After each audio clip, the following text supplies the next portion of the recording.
Hey everyone, we are back. Welcome to Encinas Unfiltered, where the takes are informed, unfiltered, and unmatched. I'm your host, Rod.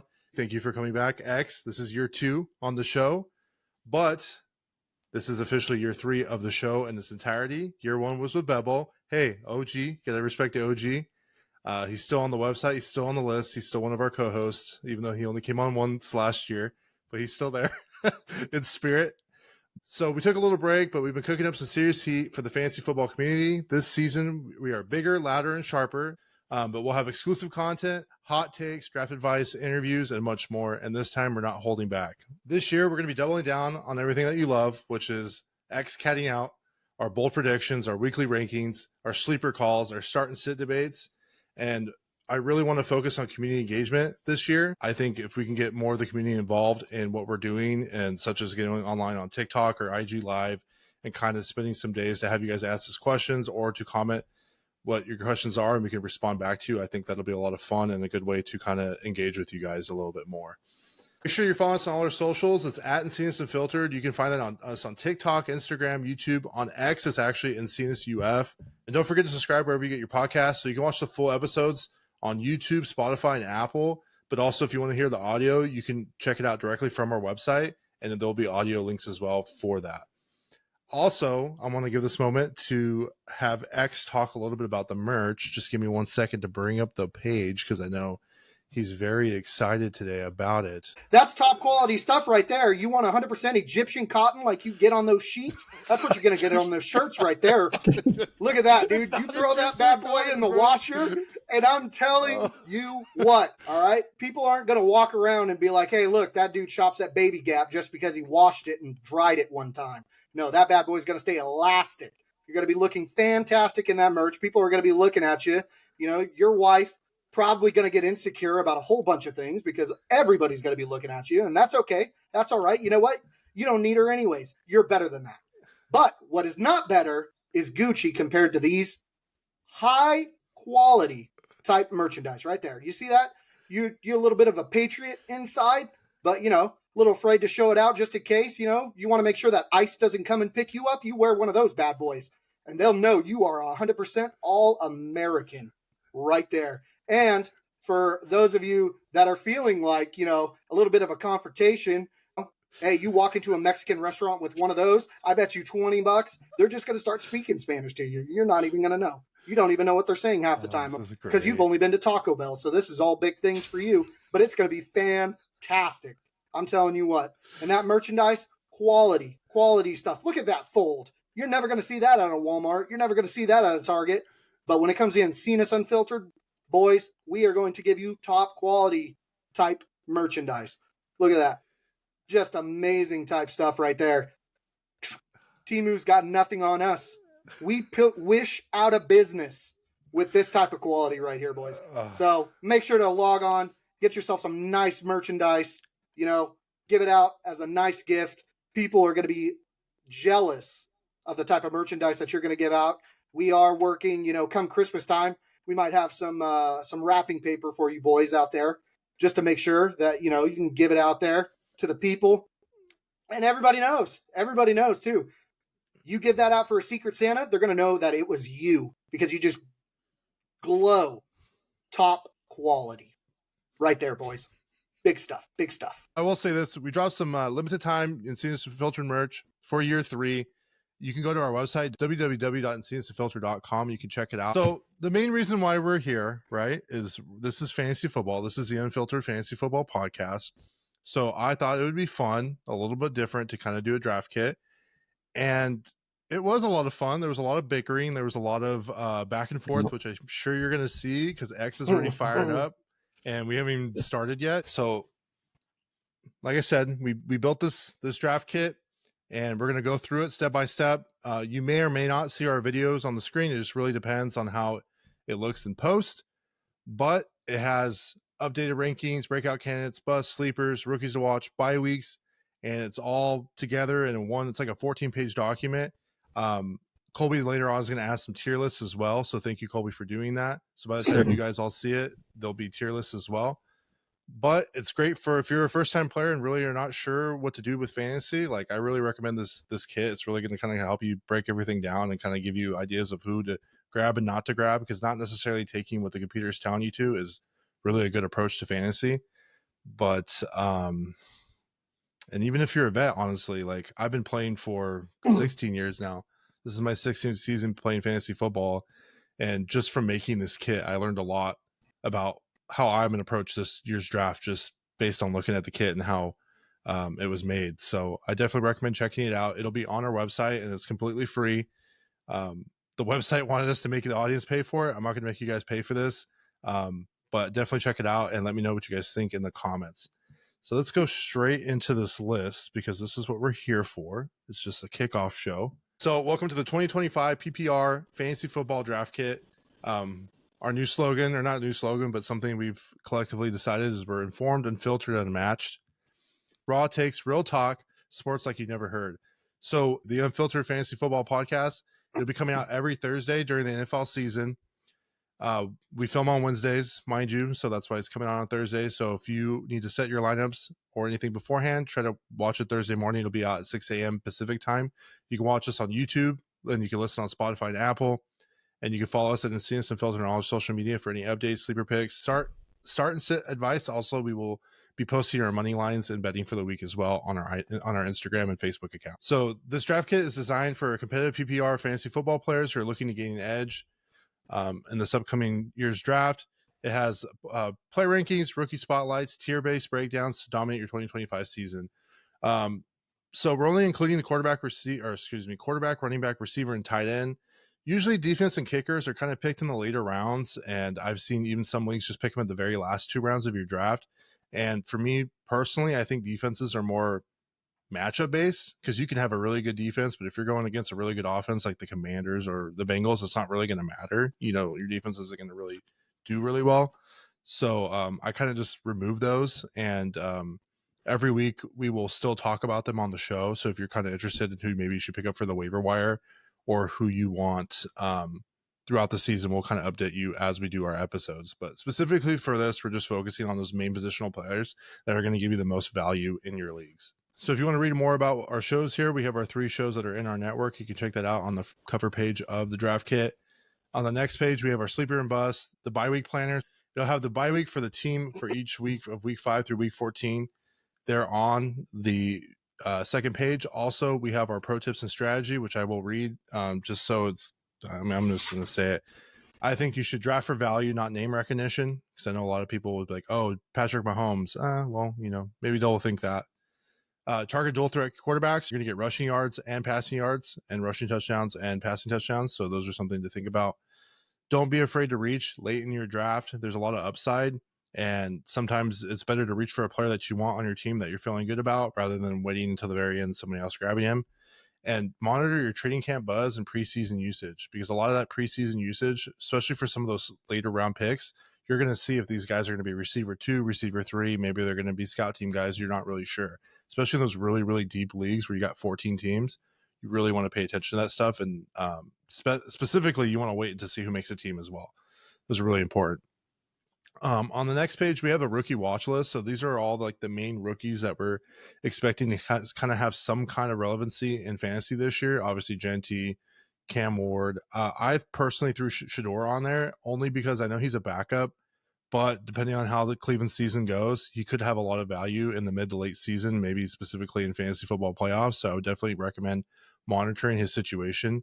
But all the rest of these guys are most likely to be starters, so I would definitely look into them to see how they're doing. All right, now onto the fun stuff. So the way that we decided to do the rankings, so like I said, we did quarterback, running back, receiver, tight end. I came up with my top 25. Xavier did his top 25, and Kolby did his top 25. The reason why you're not going to see 25 is because if we put a player on our list that somebody else didn't, for example, Sam Darnold, I think X was the only one that put him on his list, and Kolby and I didn't. They'll be on there based on the rank.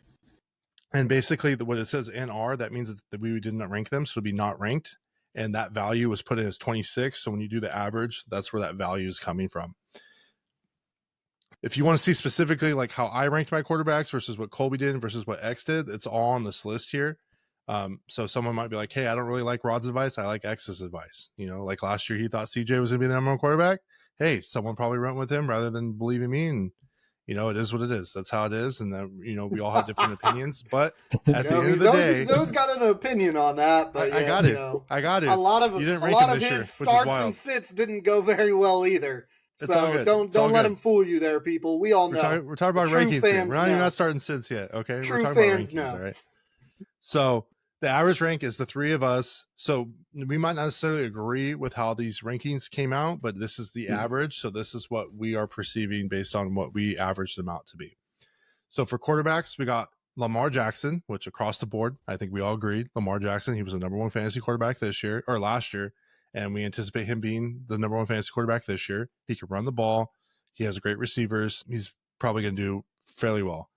Number 2 is the reigning MVP, Josh Allen. We all across the board said Josh Allen. Yes, I think that's pretty much no brainer. The only issue with Josh Allen is he doesn't really have a lot of receiving weapons. So that's kind of why we put Lamar Jackson over Josh Allen. I think you guys would agree with that, right? With that reasoning? Yep. Yeah. So number 3. So Kolby and I said Joe Burrow. X had Joe Burrow at 4 and had Jalen at 3. The reason why I thought Joe Burrow was just because based on last year's stats, he was in probably one of the most heaviest offenses last year. And looking at his stats, I mean, he had 8 games of 250 yards plus, and I think no other NFL quarterback's ever done that in history. And I think the only reason why he didn't win MVP is because his team wasn't in the playoffs, which honestly was probably because of his defense more than anything. He's not really running quarterback, but he's one of those guys where he does have a lot of chemistry with Jamar Chase, and T. Higgins is back, and I do think they're going to be very good this year and probably going to make a deep run in the playoffs. So I put them at 3. X, why did you think maybe that you like Jalen Hurts over Joe Burrow in that spot? Jalen Hurts to me always has the tush push, and in most leagues, quarterbacks are ranked at 4 points on a pass, 6 points on a rush. So Joe Burrow is not going to be quarterback sneaking all that much. So in my opinion, Jalen Hurts had a little bit more upside in that aspect. I think Jalen Hurts and Joe Burrow are equal in the wide receiver department. The only thing that maybe I could justify Joe Burrow being 3 would be just because Joe Burrow doesn't really have that great of a running back where Jalen Hurts does. So Saquon would eat into Jalen Hurts' passing yards. I could see that being an argument. That's a valid argument in my opinion. I just think that Jalen Hurts has a lot more upside, and he just, in my opinion, Joe Burrow only got good towards the end of the season, where Jalen Hurts was consistent throughout the entire season. And as we all know, 1 week can make or break playoffs. So I think that Jalen Hurts was a safer bet to go across the board than Joe Burrow was for some people that had Joe Burrow. You got a little bit screwed at the beginning of the year, but towards the end, you started turning it on. And I guess it matters towards playoffs, but Jalen Hurts was that consistent. So I feel like he is a much more safer pick at the number 3. Kolby, did you kind of agree with my Joe Burrow take?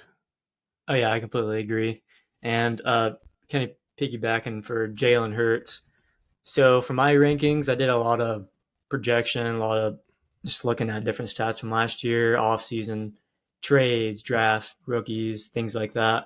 And Jalen Hurts only threw for 2,900 yards.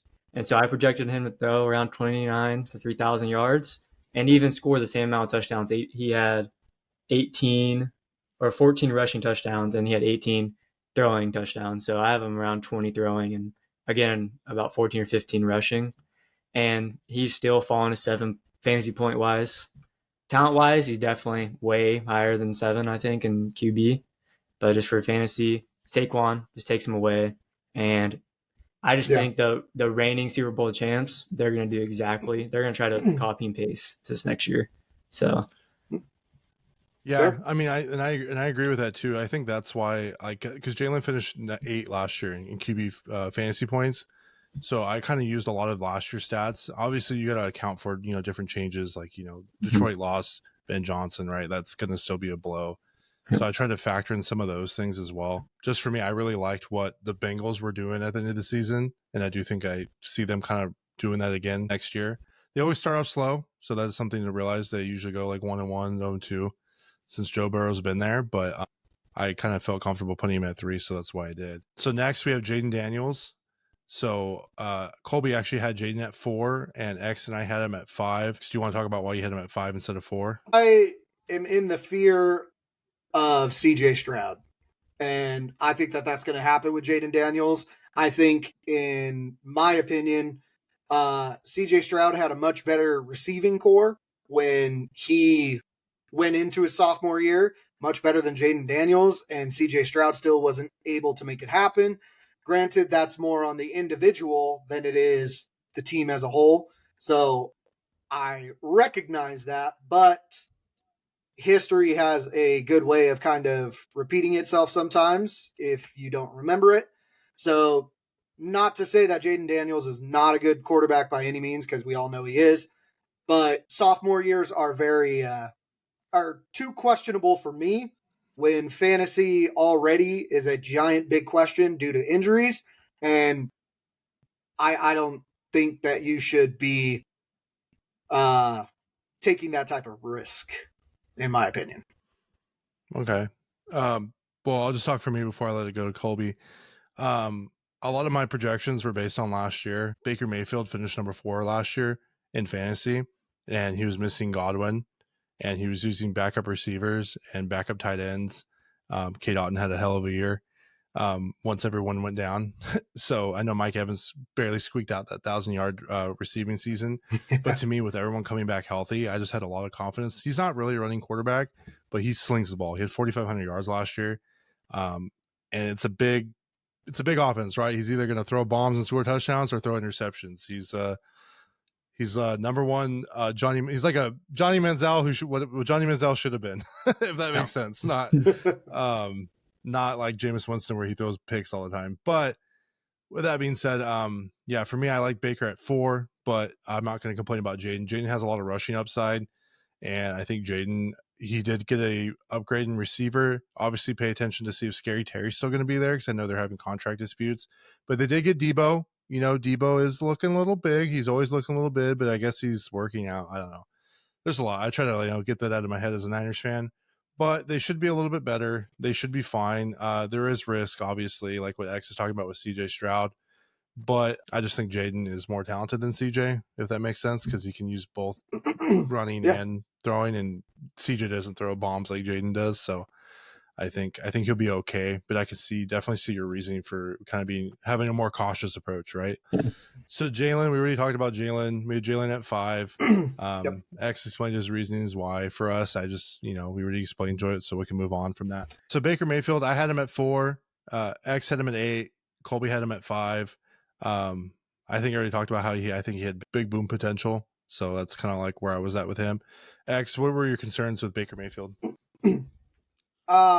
For me, I just think that he might be in your guys' situation of the Jalen Hurts, where I think that Bucky Irving is going to start being more incorporated into the offense. This is going to take away a little bit more of the passes. A little bit skeptical on how Godwin's going to come back from that big injury. Mike Evans is still going to be Mike Evans, so I'm not worried there. But Baker Mayfield, I remember his time at the Browns, so we'll see how he does this coming season.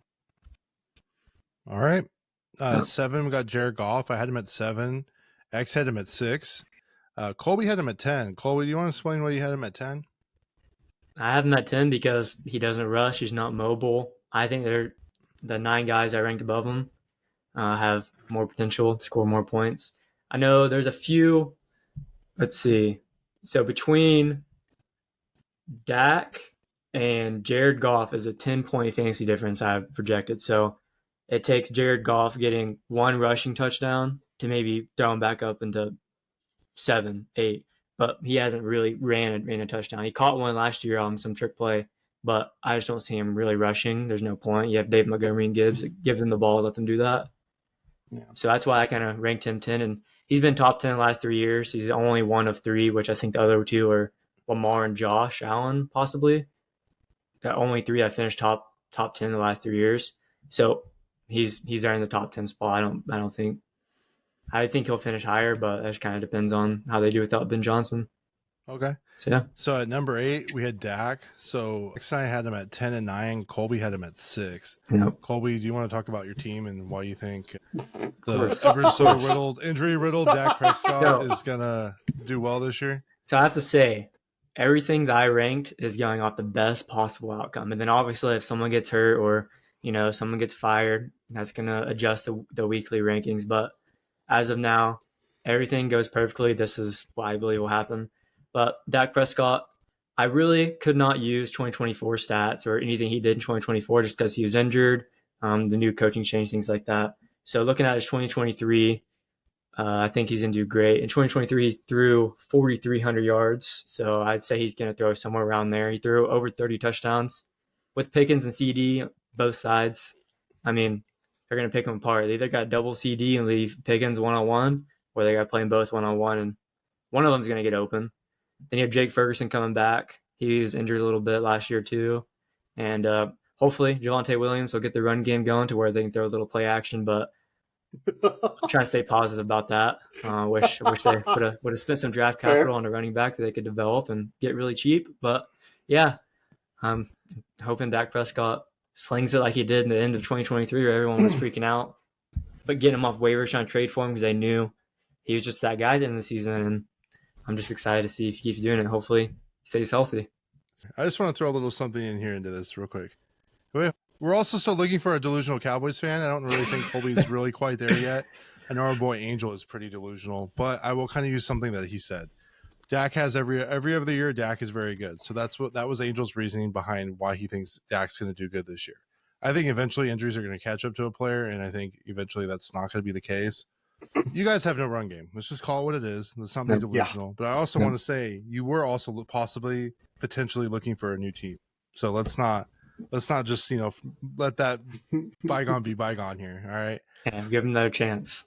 Sign a 1-year extension. I mean, I think Dak has all the tools that is needed to do very good this year, and we're really going to see where he's at. And if he can't do it, I mean, they better start looking for replacements because they're going to waste all the careers of CD and Micah in their primes. So they need to figure something out. 9, we had Matthew Stafford. So I had him at 11. X had him at 7. A little high, but no big deal. It's Matt Stafford. He's great. He's getting a little older. Kolby had him at 19. Nope, I did. Kolby, would you also like to elaborate why you had Matt Stafford at 19? Of course. He's getting old, finished QB 21 last year. Like, how do you go from QB 21? You get Devontae Adams, yeah, but I mean, what did that do for Aaron Rodgers? He wasn't a crazy fantasy quarterback last year when he had Devontae Adams. I got to stop you.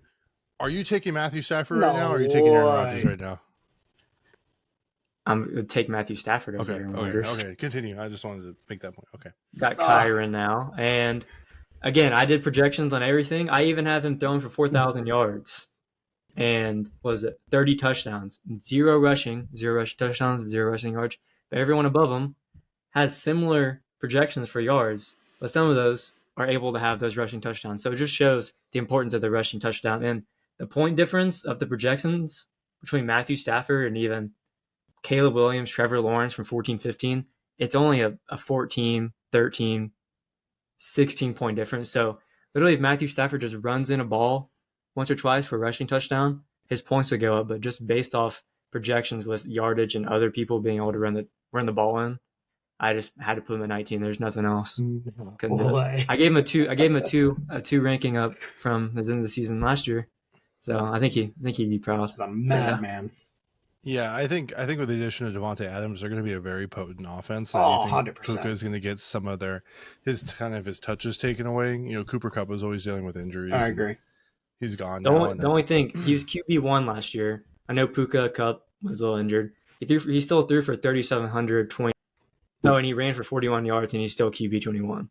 Like, even if he does throw for 4,100 yards this year and 30 touchdowns, he could still possibly finish 15 to 20 QB 15 to 20 because he has no rushing and everybody else basically does. Well, I'll say this. I think if Baker Mayfield can do it, I think if Matthew Stafford could do it too. So I wouldn't be surprised. Matthew Stafford would be one of those guys that I can grab late. I think I can grab Matthew Stafford really late and use him, and he'd be very well and very good. Like in certain games, I'd feel very comfortable starting Matthew Stafford with how potent their offense is right now. I'd feel really good about it, in my personal opinion. So number 10, Yeah. we had Patrick Mahomes.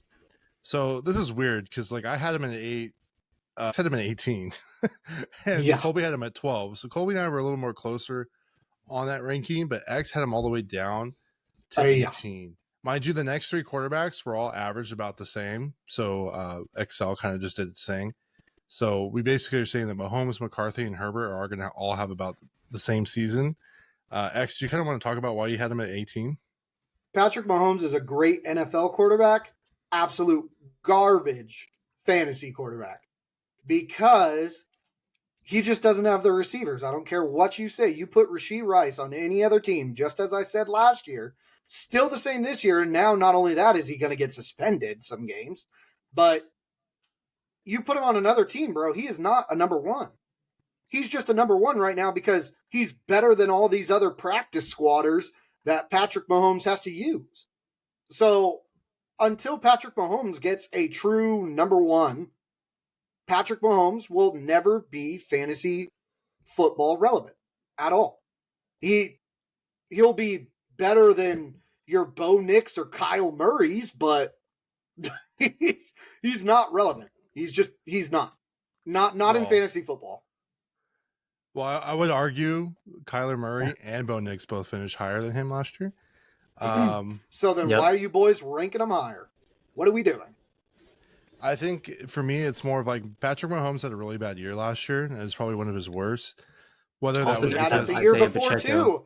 He had it the year before too, and I know he had it the year before too because I drafted him, and I made sure to never do it again. So no, he had I a do bad think season on the next. I will see. I will say I think Travis is distracted. I think that's a nice way of putting it. Because ever since then, Travis used to be like a first rounder, right? Where people would grab him in fantasy in the first round. He's not that guy anymore. Patrick still has rushing upside. Patrick, I think if he had Rashee Rice and Rashee Rice isn't out all year, he would probably finish a little higher. Worthy's going to be in his second year. Worthy's pretty good. I mean, he's also a local guy, but Worthy's pretty good. I like Worthy more than I do Rashee, but that's fair. But Worthy was a rookie last year. I think they'll be okay. I think they'll do okay. I think they have a really great defense, so I think it's going to give them more opportunities to be on the field as opposed to some of these other quarterbacks. So that's why I have them ranked a little higher. I agree. And they're not really a run-first team, so that's why. Not no more, in my opinion.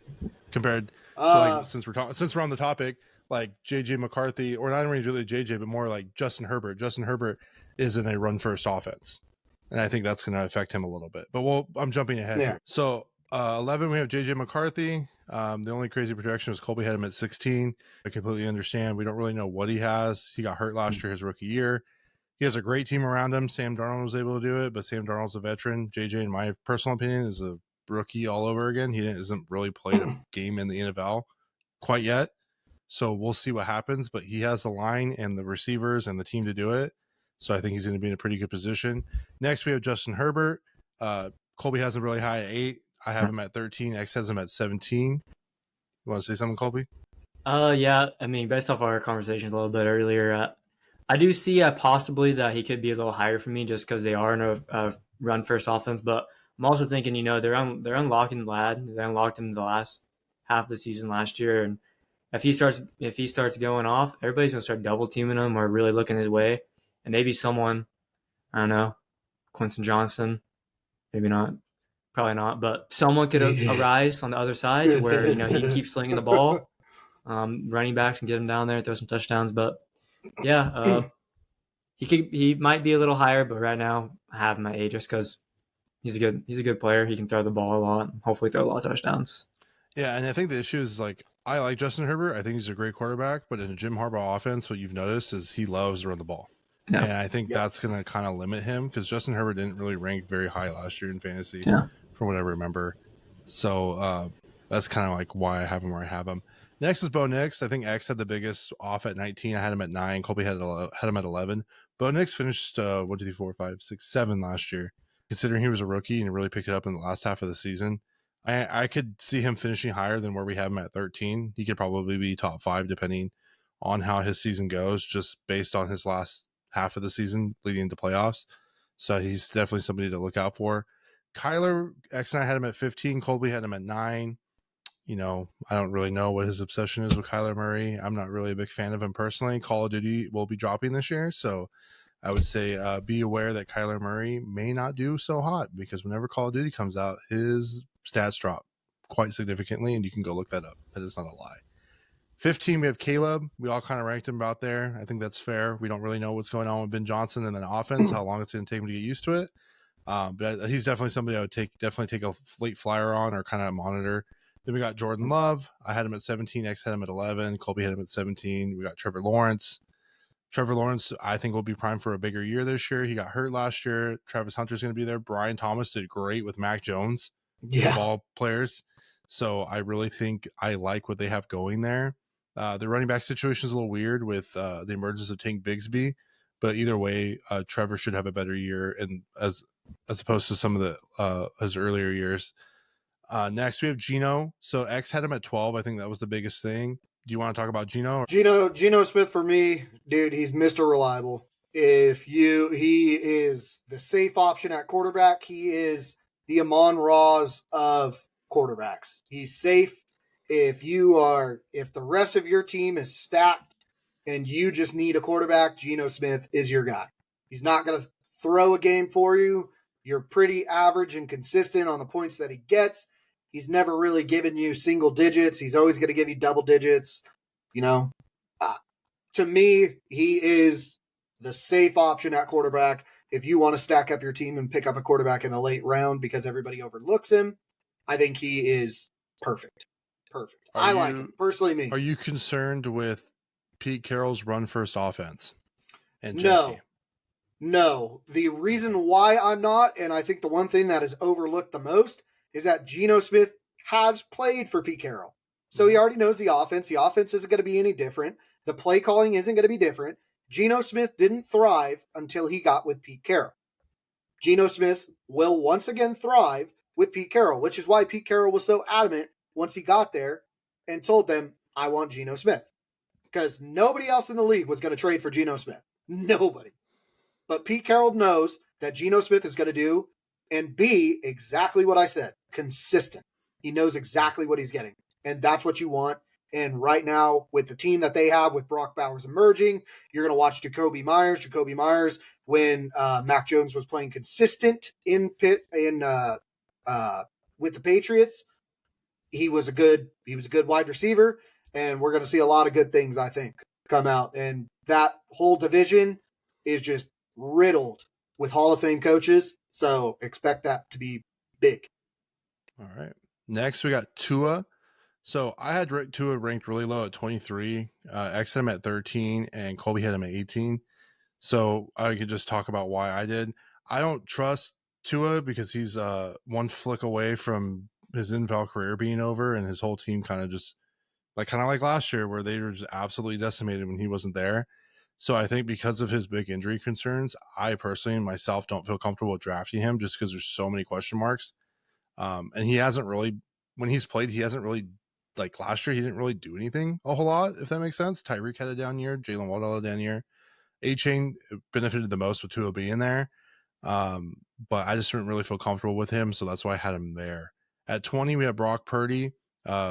X ranked him exactly at 20. I had him at 16. The only reason why I ranked him a little higher is the Niners have the easiest schedule in the NFL. You know, the Niners don't really have crazy receivers right now. Juwan is probably a number 2 somewhere on like a bad team. I wouldn't say he's really a number 1. Ayuk's hurt. I don't even know if he's even going to play for the Niners this year. Ricky is on the PUP list right now, so we really don't know. And CMC's coming back, but what CMC are we getting? So I think those are a lot of question marks, so I can see him being that far down because we really don't know. But I will say I think Kittle has a really good year this year, and he just signed his extension, so I think that's going to be Brock Purdy's safe target. 21, Justin Fields. So this is a funny one because X and I both didn't rank Justin on our list, but Kolby ranked him 13. But because of the averages, he ended up being the 21st quarterback on our list. So I'm going to kind of give the floor to Kolby on his discussion of Justin Fields, and then I'm going to kind of share what I think about his situation, and then we'll kind of just move on from there. So, Kolby, why did you rank Justin Fields at 13?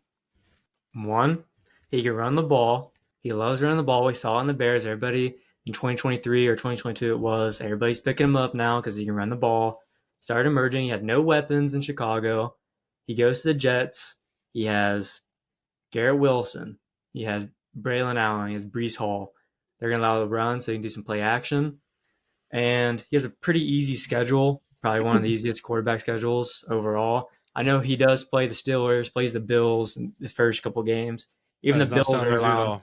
the Bills are allowing 33 passing attempts, like 200 or 300 yards a game, two or more touchdowns a game, and wasn't really getting a lot of interceptions. And they play the Dolphins, the Cowboys, who let up the Lions get 50 points on them last year. So I think he's just going to run the ball a lot. And he was QB6 in those first 5 or 6 games for the Steelers. He's playing pretty well. And I think the defense as well, they kind of started sucking last year, and they realized, man, and guess who their new head coach is? The coach from the Lions, Flores, I think it is. They ran that amazing defense. So he's going to have some short field opportunities, a lot of opportunities to get into the end zone. And yeah, that's my first hot take is Justin Fields. He may not finish at 13, but the statistics, his averages for attempts on rushing, touchdowns, interceptions, rushing touchdowns, he's up there in those fantasy points. And I think he's going to have a pretty good year. I'm personally going to draft him. Maybe not as a QB1, but I will be drafting him later on because nobody sees the value, and I'm going to sit on him and wait. So I will say this. So Brian Flores is a defensive coach, right? Mhm. Okay, that doesn't really benefit Justin Defense Fields, in going my to get better. opinion. Defense, So, short field sure, opportunities. but Robert Saleh is a better coach. No offense to Brian Flores. Robert Saleh couldn't do it. It's the issue isn't coaching, it's upper management. It's GMs, it's owners, it's Aaron Rodgers, in my opinion, is going to do better in Pittsburgh than what Russell Wilson and Justin Fields did in Pittsburgh. So, and I mean, well, I guess that'd be my hot take, and we'll see what happens. We'll see. I just don't trust that team. It's not Garrett Wilson, he's talented. It's not Brees Hall, he's talented. But when you have a Hall of Fame quarterback go in there and have issues, even when he has Devontae Adams in there, who, in my opinion, could still be a top 5 receiver, and I wouldn't be surprised if he is this year. There's just a lot more things going on behind the scenes. And I don't know if I can trust Justin Fields to get it done. He couldn't get it done in a lot of places. Granted, if he went to the Steelers and when he played, they didn't take him out and put in Russell Wilson, like there's reasonings behind this. It's not always money. There was something that they saw where they didn't feel comfortable with keeping him as the starter the whole year. Those are just red flags for me. So for me, like I get what you're saying. For sure, he's not a QB1. I think 13 is very, very high for him. Yes, we'll see. We'll see. I just don't really trust the Jets in general. I'm excited. But anytime you trust the Jets, it's kind of like the Cowboys. Your season's gonna be very disappointed by the time the end of the season starts approaching. I agree. So, next we got Drake May. So we all said 22, and I kind of want to do a little blurb because my boy Chad, down in Florida, big card guy, he's big, like super big on Drake May. He thinks Drake May is gonna be a top 10 quarterback this year, and I just wanted to say, Chad, I didn't tell these guys anything about this. This is the first time they're hearing it, and we all ranked him at 22. So I think that says something about him. I think the Patriots did well towards the end. I think Drake May has some kind of running ability. I just don't trust that team quite yet for the schedule that they have. As a Titans fan, expect them to do big things because of Vrabel. 100%. I still, to this day, I contemplated really, really, really, really hard about not leaving the Titans because the second the Titans fired Vrabel, the dumbest decision they ever made. Dumbest decision. One of many dumb decisions of what happens when your owner is a psychopath. So there's a lot of people on this podcast that want to switch teams, is what I'm noticing. I've never not once ever wanted to get rid of my team. I will say that. Well, that's because you've come to the conclusion that Jed York is he's crappy owner, and you've just accepted that, where some of us, have morals still, haven't sold our soul to our owner yet. I mean, we've been to a Super Bowl before both of you guys have, so we might have lost, but hey, it is what it is at this point. Next, we got CJ Stroud, and I do remember that this year. Yeah, I do want X to kind of do a little blurb about this. So I have him at 20. Kolby has him at 24. So X at the beginning of last year had CJ Stroud as the number one quarterback going into fantasy football. 100%. I'm never going to let him live this down. I can't. Yeah, I It's know just you're so never hard. going to let it down. It's going to be So 5 years now down the road. he's CJ Stroud's going completely to die, and you're still going to say no. Hey, I still love my boy Will Levis. All right, he's out for the year, but season-ending. so he went from surgery. number one on X's list from last year. And I have the receipts. I have the list still saved on my computer. I have now it too. X is not even ranking the guy for No, whatever reason. So I really want you to kind of just express. I mean, I think you're taking out a lot of your CJ Stroud anger on Jaden Daniels a little bit. You kind of said that in your little blurb earlier. So I kind of just want to really understand how you have like Bryce Young over CJ Stroud and stuff like that. So Bryce Young hasn't had a better season than him. Here's what I'm going to say. All right, there's two reasons. I'm going to give you one of my reasons, which is kind of a shorter one, and then I'll go into a little bit of a longer one. But the first one, I noticed CJ Stroud in his rookie year kept praising the big man upstairs. Kept praising the big man upstairs every single time after every single interview. The second he stopped, which was this year, all of a sudden he's garbage now. Get right with the Lord, CJ. Right there.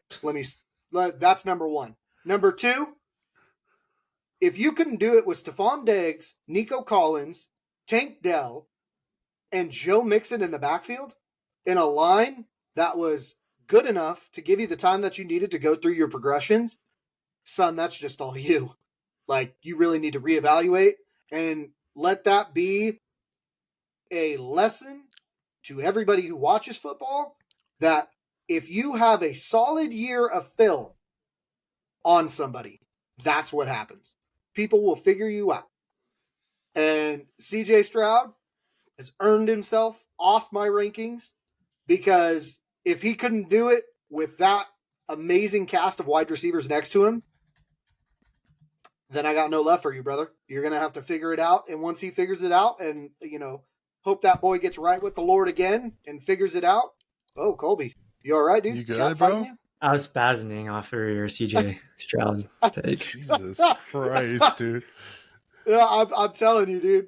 I'm telling you. Stroud just he's looking like RG3 all over again right now, dude. Oh, no, that's crazy. That's wild. That's wild. I will say I can see CJ doing a little worse because they did lose Tunsil this year, offensive tackle. Oh yeah, pro. So I mean, I can see them having a little bit of issues. But Joe Mixon's back. Tank Dell's probably out for the year, and they do have Nico Collins healthy. So we will see what happens. CJ did finish over Bryce Young, so I will say that. Well, Bryce just Young like Justin had Fields, more promising towards the end. It's all right. We'll see. We'll see what happens. Next, we have Aaron Rodgers at 24. So the reason why he's ranked so high is because I had him at 19, and the other boys did not rank him at all. And I kind of talked about it earlier, but I just think Aaron didn't really have a good go in the Jets. His first year, he went out there, was it like first drive and destroyed his leg. and then he came back, and I don't know. The Jets have always had issues in general, and I'm not trying to just shit on the New York Jets all the time, but it's kind of hard not to, they've kind of done it themselves. But I really like the position that Aaron Rodgers is coming into. He has a really good tenured coach who always makes the playoffs no matter what they have. I mean, they made the playoffs with Russell Wilson. I mean, no offense to Russell Wilson, but it's just, his style of play isn't really that great anymore, in my opinion, for what the NFL is. But I think with a good defense, it's going to give him a lot more offensive play time. And I think that he'll be able to, connect with DK. He has Jalen Warren. He just drafted Caleb Johnson. They're going to have some pretty good young studs in the backfield, and so I think he could potentially he'll be okay. I mean, I wouldn't be surprised if he ended up like 21, 18 around there, but I had him at 19 personally. It wasn't nothing crazy like 13 like Colby's Justin Fields prediction, because he's very much not mobile, but I can see him doing better than he did last year, and he actually didn't really do terrible last year. I think he was like 15. So 18 last year. Was it 17? Yeah, but still, that's not terrible considering what he had. I'll have some humility. I'll take it. I probably should have ranked Aaron Rodgers, a little bit. He's number 28. I have him 28, and it's mainly because it comes from a former DK Metcalf owner last year when that dude was hurt all the time. And I know for a fact DK gets hurt, who's that dude throwing the ball to? And he's going to end up finishing the same way Russell Wilson finished. He's going to play good, but he's going to finish like Russell Wilson finished last year. He finished 25, or no, wait. He finished 24 in only a couple games. So, yeah, I probably should have ranked him somewhere in the 20s. But DK, he's very good. He's a little sassy like all wide receivers are. But I'm just afraid he's going to get hurt. And I'm sure he's looking up the Steelers wide receiver depth chart right now for Steelers wide receiver. Yeah, so they have DK, Calvin, and Robert Woods. I'm not mad about Robert Woods. I actually liked him. But. So it's like, yeah, I probably should have put him over, but I can't put him over Bryce Young. I think Cam Ward has too much potential for this first year, and he'd probably be. Let's see, he's pretty close with his points with Wilson and Stroud on my rankings. So yeah, he is 28. So if we went to 28, he'd be number 28 for me. Okay. Well, next we have Bryce Young. I had him 24. X had him at 21. You didn't have him ranked. Bryce Young, I think, had a good end of his, the second half of his season. He does have McMillan, who should be very good for him. They still have Thielen, but we just don't really know yet. So I like to see more out of them and more consistency. Next, we had Cam Ward. So we had him 25, 25, 23. Yeah, I mean, Cam Ward, it's one of those where he's a rookie. He was the number one pick, but he, compared to the rookies of the year before that, he wasn't really anything crazy. He was just the best quarterback rookie this year. I think he does have a lot of potential, though. He has a really good arm. He's pretty accurate, and he has Calvin Ridley. As long as he doesn't get into any betting trouble, I think he might have a half decent year. So that was completely a shot at X, and I'm glad he chuckled at that one. So I think, it's up to Cam Ward. I told X I wouldn't be surprised if they had a number one pick. He says they're going to beat the Niners. Oh, do you want to talk about that? We can just talk about that later, I guess, in the season, but that's fine. But I mean, I wouldn't be surprised if Cam Ward finished top 20. So it's just really, we don't really know what he has yet. So it's kind of like, we're going to put him here for now. And the last two guys, we have Russell Wilson and we have Sam Darnold. So last we have Russell Wilson, Sam Darnold. Russell Wilson, honestly, I'd rather have Sam Darnold over Russell Wilson, in my personal opinion. I didn't rank either one of them. The Giants are terrible. I like Malik Neighbors, but I don't like Russell Wilson. And Sam Darnold's going to the Seattle Seahawks, and they are not the same team by any means. I like JSN, but Sam Darnold was on a very good Vikings team last year. They do, but Sam Darnold was on a great offensive line. Had a great offensive line, had the best top two receiver in the NFL, Justin Jefferson. Not fantasy-wise, just in general. Him and Jamar Chase are the best receivers in the NFL. And he's going to a way shittier situation, so I do think he's going to struggle quite a bit. And I wouldn't be surprised if Seattle's lost in the division this year in the NFC West. Next, we got our running back rankings for this year in 2025. So number one, I had Saquon at 1, X had a Saquon at 1, and Kolby had him at 3. So based on the average, we hit him at number 1. Saquon was and is the number 1 running back in football, in my opinion, also in fantasy. I think last year Jameer was actually, but that's because David Montgomery got hurt and it was a Ben Johnson offense. But Saquon is a fiend. Obviously, there's the question of whether or not he'll get hurt, which I think a lot of people were worried about last year. Like, I was a Saquon Barkley owner last year, and I took him in like the second round, and it kind of worked out for me. So did Jameer get 2,000 yards rushing? He did not. He had a lot of targets, though. In PPR, that's what matters. So Saquon's the best in the NFL right now. Rushing, yes. But I'm saying as far as like for PPR fantasy points, last year it was Jameer. So next we have Bijan. Bijan's at 2. I had him at 2. Kolby had him at 1, which is what a lot of fantasy experts actually have Bijan at 1. And X had him at 5.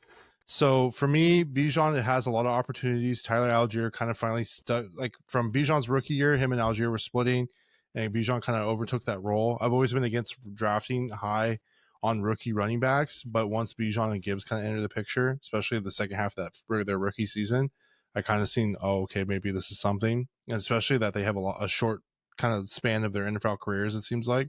Not everyone could be Frank Gore. So, Bijan has a lot of opportunities. He's going to get a lot of passes. Michael Penix is most likely the starter this year. I'd probably guarantee it. Penix looked okay, but I think Bijan has a lot of upside with PPR and getting a lot of receptions last year.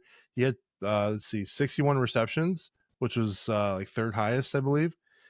Second to Chain and Alvin Kamara. So he has a lot of upside there as well. X, is there a reason why you think you had him at 5, or you had him at 5 Bijan, over? Bijan is equal to Brees Hall in my eyes. They are both traps set by the fantasy gods to watch people just stumble over themselves. Bijan, he's not as good as everybody says. He's really not. I will stick to that for the rest of my life because Bijan and Brees Hall to me are literally copycats of each other. They are literally, if you copied and paste and put them in different uniforms, that's what they're gonna look like. Brees Hall, as you can see in our list, not very high at all. So, I mean, I'm not understanding why everybody is on that Bijan train, but personally, me, I'm not falling for that trap. There are so many better running backs that you could pick up other than Bijan that are more reliable nonetheless too.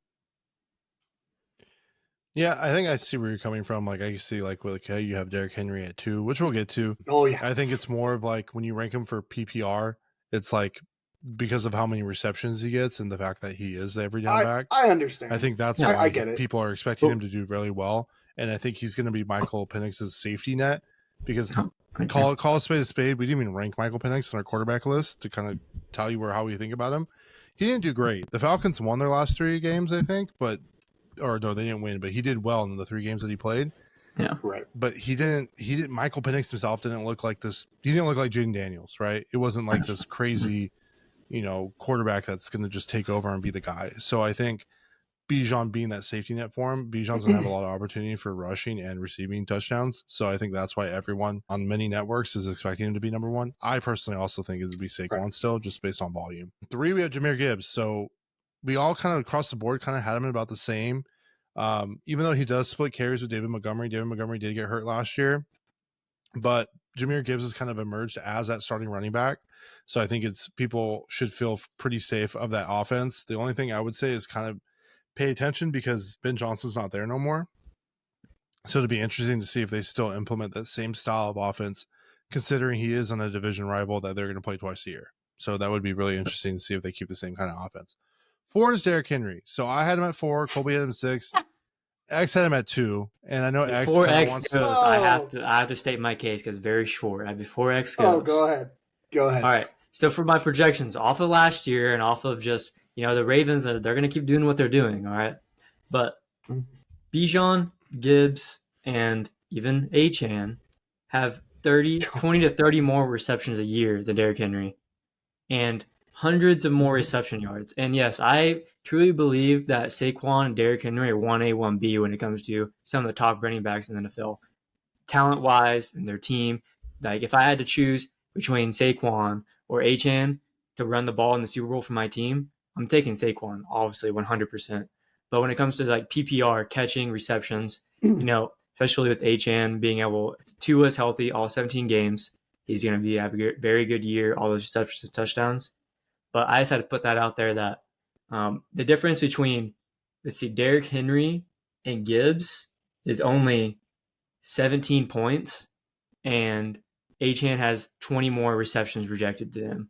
So it's all about receptions. If Derrick Henry could catch some passes, he'd be number 1 by a mile. Same thing with Saquon if he catches more passes, even though he's catching around 30. But these dudes like Gibbs and Bijan, they're catching 60 plus. So that's an extra 30 fantasy points a year. It's 78. So, I mean, it's something wild where I think in PPR rankings, and I think that's why we didn't have him as high. And like I said, I completely agree with Kolby. I think, look, it's kind of like the Patrick Mahomes thing, right? Quarterback. Patrick Mahomes is the best quarterback in football right now. Does his fantasy stats show that? No, it doesn't. But I think unfortunately with PPR scoring and fantasy as a whole, you kind of got to factor into those things. All right, X, give it to us. Go ahead and eat into us. Take it easy. Take it easy. Go slow. All I'm saying here, Derrick Henry is easily a top 3. No question in my mind, even when it comes to fantasy purposes. As everyone knows, Derrick Henry, now granted, all right, let's just address the elephant in the room. Derrick Henry was one of the great Titans running backs. So there is a special place in my heart for the There's a boy. lot of bias, yes. Of course we know that. Nothing But we put that aside. Derrick Henry is one of the most reliable, nonetheless. A chain comes in with injuries. Gibbs comes in with injuries here and there. Bijan, I think, had like maybe one or two. Saquon definitely has injuries. Derrick Henry is the only one that does not miss games. He is consistent. Consistent high points all the time. Obviously a true runner, which does affect him in PPR. 100%, I agree. But when it comes to fantasy football, it is all about consistency from your players. Consistency to not get injured and consistency of points.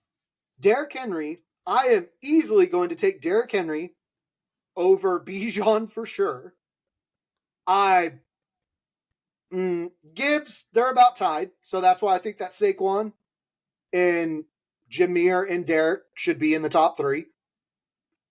But I'm going to take Derrick Henry over every single person underneath him that we have on this list. 100%. 100%. No question in my mind. Because Derrick Henry has much more opportunities. I understand that Hall takes a lot of the PPRs, but Derrick Henry is consistent, and we all know that that boy gets stronger as the game goes on and as the season goes on. He is consistent across the board. Everybody else has too many questions, way too many. And if you're not taking Derrick Henry as the top three running back going, you might need to question your life decisions. Stop smoking crack, essentially. Well, do you remember what I told you in the group chat? I don't know. You spout out. I said I wouldn't be surprised. Like, I wouldn't be mad at you if you took him number one overall. Like, if you feel that strongly about Derrick Henry, like, I wouldn't be mad about it. And I think that was the hard thing about making the list. But like, I rely a lot on last year's stats. Obviously, not in the case of people who get injured or stuff like that. But I'm looking at their consistency, right? And I think, right, like Kolby said, for me, it was mostly just because of the PPR aspect. But no, and I get it. I wouldn't be surprised if someone was like Jamar Chase to Derrick Henry. Like, I wouldn't be mad about it. I'd be like, oh, like, there's probably you could probably neither would I. Because I was like, well, he's probably going to play all year, so that's fine. But so like, I agree with you, but I also agree with Kolby, and I think that's why I was in the middle between you two because I had him at 4. So no, that's fair. It really just depends. I mean, he had the second most attempts behind Saquon. That's because they're winning a lot of games. It only takes Bijan or the Packers starting to win more games where they're handing the ball off more to some of those running backs. So it does help that he is on the Ravens. They win a lot. They're going to hand the ball and let him do his thing. If they're always losing, which not going to happen. So I think he's going to be great, though. My thing is just, I think Derrick Henry has a good situation where he's at. You look at Saquon. Saquon has A.J. Brown and Devontae Smith on the outside, where Derrick Henry has Zay Flowers and Bateman. Like, you're going to hand that ball off a lot more. And D-Hop. Lamar Jackson, obviously, is a running back all in his own as well. Yeah, they got D-Hop too, and Likely. Anyways. They have a pretty good offense. Bro, A.J. Brown and Devontae Smith alone in their tier ranking would knock out easily. A.J. Brown alone knocks out Bateman and Zay Flowers. Devontae Smith is going to kill out the rest. And then Goddard the issue at tight end. Is Lamar's a better quarterback than Jalen Hurts is. So, but Lamar is also a running back too. So that's why in my opinion, Derrick Henry just has a better setup. In my opinion. And Derrick Henry's goal line touches are not going to be taken away like Saquon's would by Jalen Hurts. And Jameer Gibbs would be from Montgomery. Disgusting. 5. We have Christian McCaffrey. I had him at 6. X him at 9. Kolby had him at 4. So Kolby is going best case scenario. Best case scenario. For me, all my stuff. I just put him at 6 just because I think I liked Genty better, and we'll get into that later. Christian McCaffrey is a walking red flag, and that's coming from a Niners fan.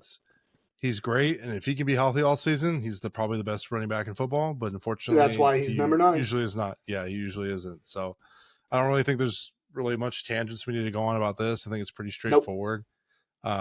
Just know there is a risk associated with drafting him because he could get hurt. 100%. I would definitely handcuff Isaac Guerrero if you do as decide quick to as draft possible. him. Next, we got Josh Jacobs. I had him at 9, X at 6, Kolby at 7. Josh He's the Jacobs sleeper, was pretty boys. consistent. He was top He's 6 the last sleeper. year. I think he got a lot of work in when Jordan Love went down. So we've seen a lot of uptick. He did really good work from when he was on the Raiders as well. So he's a pretty consistent running back who plays a lot too. So kind of like a tier 2, I would say, compared to like tier 1 Derrick Henry. So you're definitely safe grabbing him in the second round, I would say. Next, you got Kyron Williams. I had him at 10, Kolby at 11. X had him really high at 4. I will say, just for me, Kyron has gotten hurt.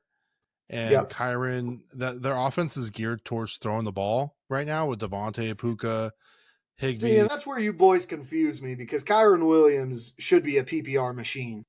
So I don't understand why you guys have him so low. If you guys are running base, if you guys are gonna use that argument about Derrick Henry, why aren't you? Because Kyron Williams is the middle of a pack PPR kind of guy. He's not a Kyron Williams gets over 100 yards rushing almost. He got 34 receptions last year. Josh Jacobs had more receptions than Kyron Williams did.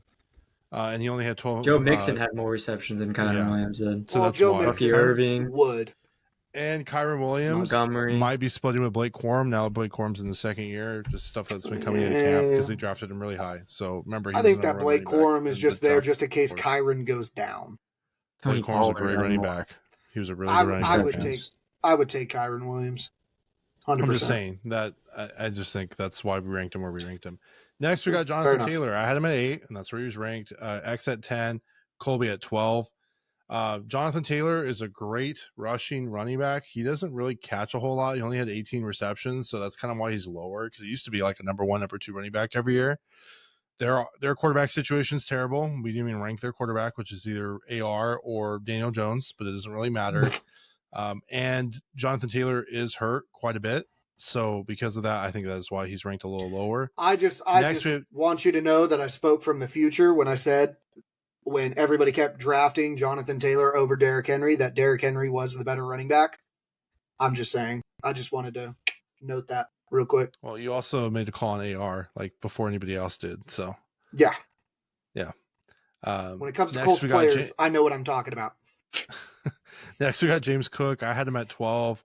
X had him at 7. Kolby had him at 14. The reason why I put him at 12 for me was because I saw that he had a really high touchdown rate compared to other years. He had 16, and I think he was very touchdown dependent. He only had 1,000 rushing yards. His catching only had like 32 catches, so he's not really a huge PPR threat. It's a little bit, but I think a lot of those touchdowns are going to be taken away by Josh Allen. I mean, Josh Allen did already have a lot of rushing touchdowns, but it was a very high year for James Cooks. So for me, I just don't know if he can repeat that again. So that's why I kind of ranked him a little lower than what he was compared to last year. Next, we have A-Chain. So we're probably going to talk about this because there's a little bit of craziness. I had him at 7. X had him at 23, which is freaking wild. And Kolby had him at 5, which I'm not really mad about. I understand. The thing with Miami players in general is they're all kind of tied with Tua. A-Chain does have some injury history. He's great when he's playing. He's probably one of the fastest running backs out there. He had 78 receptions last year and 6 touchdowns receiving. He didn't hit 1,000 yards rushing though. So I think the reason why I ranked him higher is because he in PPR formats, which is 1 point per reception, which is very more so normal as compared to standard where it was just no points per reception. And because of that, that's why we did the PPR rankings. But because it's PPR, I like these receiving running backs more. Obviously, there's a little risk associated, but honestly, all these players can get hurt. Besides, if your name's Derrick Henry, it seems like everybody else, or Josh Jacobs, everybody else has been hurt, and it can happen to anybody. But because of that high PPR upside and a lot of these second string, third string quarterbacks, granted, if Tua goes out, we'll throw to him in the backfield, and he will get a lot of yak from it, yards after the catch. That's why I have him so high, strictly just because of that. Not saying he's a better running back than Alvin Kamara. It's just based on him actually getting receptions. X, would you like to share why you have him all the way at 23? Because he's going to be easily a bust this year. He's going to be the biggest bust. People are going to take him at a high round. People are going to waste a high draft pick on him. His team is constantly riddled with injuries. He's riddled with injuries. His team is toxic all around him. I mean, there's it. Every single thing is stacked against this dude, and you know what? Kudos to him. My hat's off. I salute you that you got the points that you did with that ragtag team. But this year, he will bust easily. He's going to get riddled with injuries all over again. He's going to be diving head first like someone else on his team. And it's just, he's just going to, he's not going to work out. He's not going to work out. He is so question marked and too inconsistent for me. So I will say, so, wait, I'm gonna ask X. So you're taking Joe Mixon, injury prone, on CJ Stroud's Texans over Devon Achane? Yes, 100%.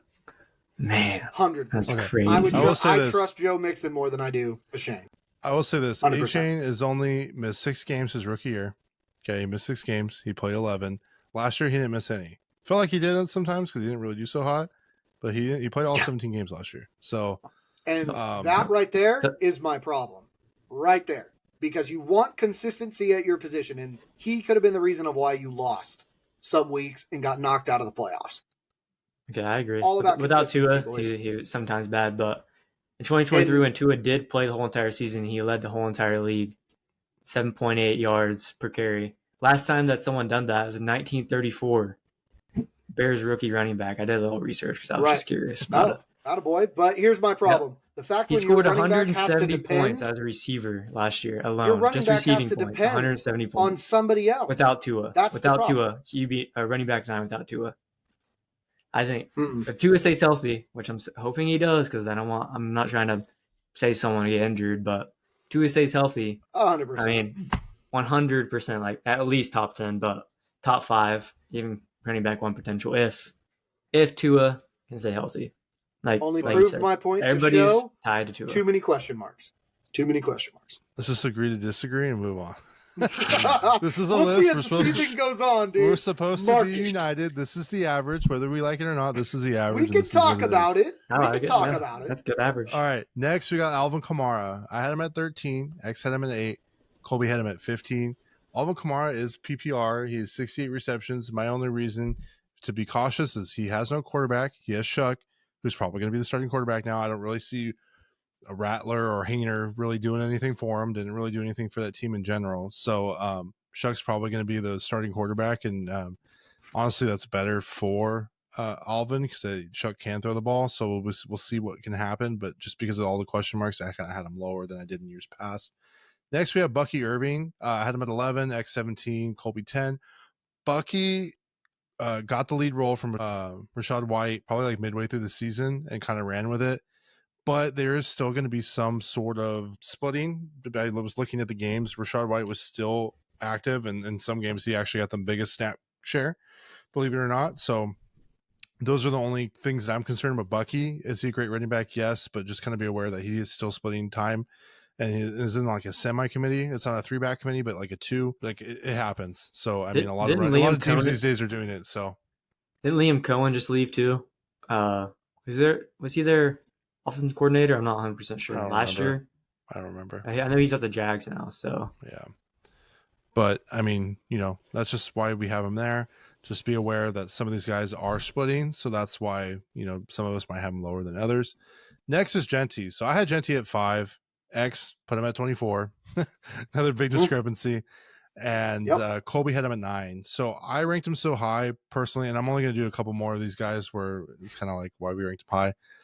Genty's the number 1 running back in a high run offense with Pete Carroll, who really doesn't have any other, like his backup is Raheem Mostert, who didn't really do well last year. They drafted him super high. I call him Marshawn Lynch Jr. I mean, that might, he's a Hall of Famer, so it's kind of hard to call somebody that already, but that's his expectations. He's high risk, high reward. So there is some risk associated with drafting him so high, but I think if he were to do well, like we expect him to do, he can easily be a top 3 running back because he does have pass catching ability. So that's why I ranked him so high. X, you kind of want to talk about why you ranked him so low? Besides him being a rookie, is it because he's a rookie? A lot of it is because he's a rookie. He hasn't proven anything. As much as I do trust a Pete Carroll offense, I think grabbing Genty in the first round is an absolute waste of your pick. 100%. He's a rookie. He's unproven of anything. You have so many better running backs that you should be picking up with your first round pick than a rookie that hasn't proved anything, especially at 5 and 9. Yeah, there's no way. There's no way. No way. He's unproven of anything where the rest of these running backs at least have proven that they're worth something. And you're, in my opinion, too big of a risk. For me, for him, really quickly, last year they ran the ball 380 times, so it's kind of low compared to that league's average. So I did bump him up a little bit to around 470. It's pretty close to teams like Commanders, the Texans, things like that. And then just him having just a commanding role, but the percentage of team carries being similar to Saquon because he's kind of a bell cow, being around 50 to 55. So giving him that and just some yardage that he had in college, just yards per carry, things like that. I just had the points come up to around running back 9, just with the volume that he's going to have and the opportunity, especially if they're going to be winning games with Geno and Brock Bowers. Even Jacoby Myers may come out on the scene. So that's why I ranked him so high. All right. Next, we got Chase Brown. I had him at 14, X 18, Kolby 8. Chase Brown, he took over the starting role for Zach Moss after Zach Moss got hurt. Even though he did take over the lead, I personally have questions of whether he's in the committee or not. We still have a month to see with training camp and preseason games. So when you draft him, I would say just kind of look over and kind of consider that. 15, we have James Conner. He's pretty straightforward, pretty consistent. He was hurt very early on, and he's a pretty consistent running back. 16, we have Joe Mixon. We already talked about him. 17, we got Kenneth Walker. It's kind of injury prone at times, so kind of keep an eye on him. X had him at 12. Kolby had him at 18. So next, we're on Breece Hall. He's ranked 18 on our list. I have him 18, X 16, Kolby 13. Next, we have David Montgomery. I have him 20. X has him at 11. And Kolby has him at 21. X, you want to talk about why you ranked him so high? David Montgomery, if he wouldn't have gotten injured, he would have took away a lot of Gibbs's potential. The boy Montgomery back there. Montgomery, if you look throughout the season before Montgomery did get injured, that offense was very specific on making sure that both Gibbs and Montgomery had the same amount of touchdowns.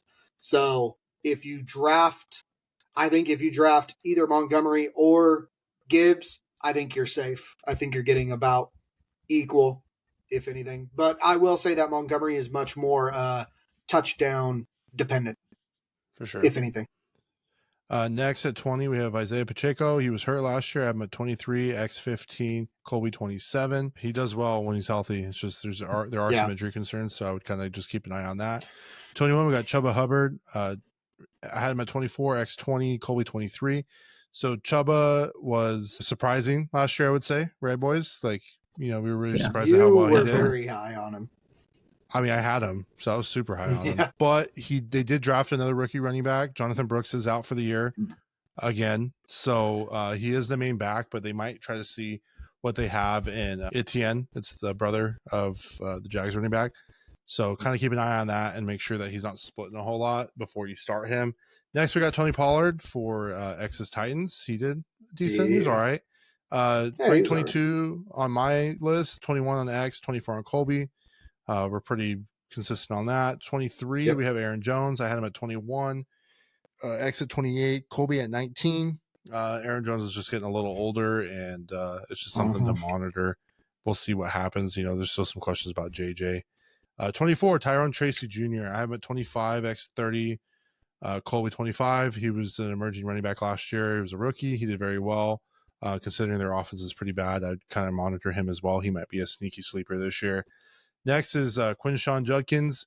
I believe he's for the Browns, right? That's the guy that got what was it, a DUI or No, he got domestic violence. Yeah. Yeah. So homeboy might be out for 3 games, so monitor that. We still ranked him nonetheless, but he is out. The NFL will just fine him and say, "Hey, don't do that again." The minimum's 3 games per the player agreement, so that's why. Oh wow, they actually upped that. Good for them. Yeah, it was 3. Yeah, they actually care so about Zay beating Flowers women. is going to get 3, or no, Addison's getting 3 probably too. Addison. But we'll talk about him later. Yeah. Next, somebody I'm going to talk about is DeAndre Swift. I ranked him 19, Kolby 22. X did not rank him. Nope. X, please discuss with me why you wouldn't rank a number 1 running back with no competition in a Ben Johnson offense, please. Let the audience know. Because DeAndre Swift is the definition of inconsistent. When he was with the Bears, it was the same thing. Now, just because Ben Johnson is there, Ben Johnson is the head coach. He is not the offensive coordinator, which means Ben Johnson will be doing head coach things. He will not be calling plays for the offense. He will allow his offensive coordinator to do what they pay him big dollars to do, aka you are aware some teams and make it Sean offense. McVay calls the plays, right? You know that? Pete Carroll, right? Or no? Okay. Yeah, 100% they do, and I don't understand why they are. Why are you even paying an offensive coordinator then? Let the offensive coordinator do their job. Like 100%. If you as a head coach and you're calling plays for your offensive coordinator, you obviously don't trust him. The organization doesn't trust him. Why are you paying him money? 100%. This is Ben Johnson, as far as I know, his first year of being an NFL head coach. So, he's going to be embracing that role more than he is being an offensive coordinator. So, I get why you guys are high on it. I'm high with Callahan being an offensive coordinator too when he was with the Bengals. So I understand, but now I'm coming back to earth and coming back to reality and understanding the point of where they're at. No, I agree. Now seeing this, having a conversation, I do think that DeAndre Swift may go a little lower in my rankings after I update him after tonight, just some conversations.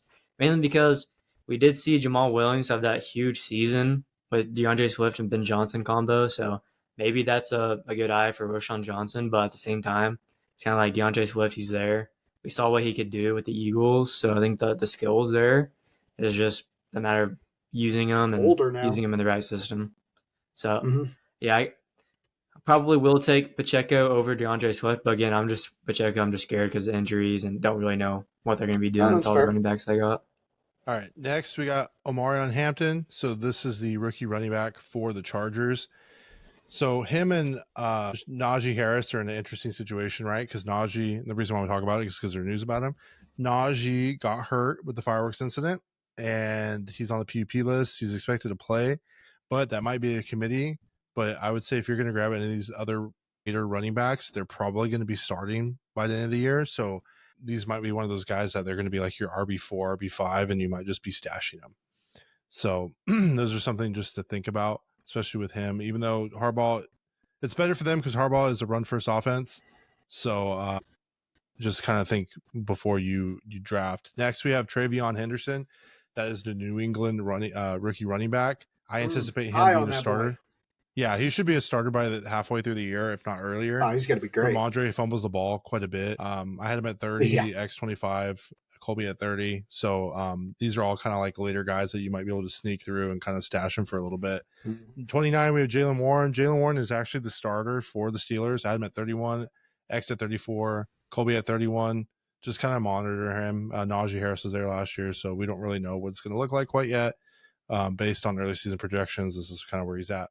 Next is Javonte Williams. Javonte Williams, I have him at 33, X29, and Kolby 35. He is the starting running back for the Cowboys. He didn't really show me much for the Broncos, and I don't really know what he's going to do for the Cowboys, but he is the starter, so take for that what you will.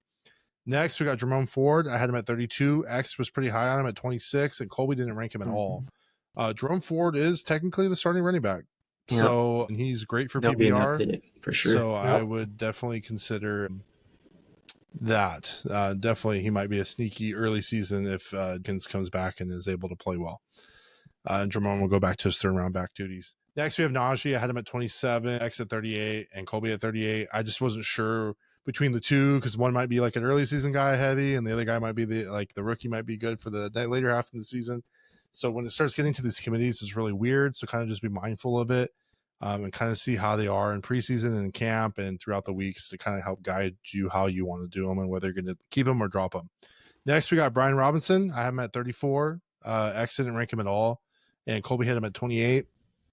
He is the lead back for the Commanders. Jalen does run, but he is more run centric. So be mindful of that in PPR formats.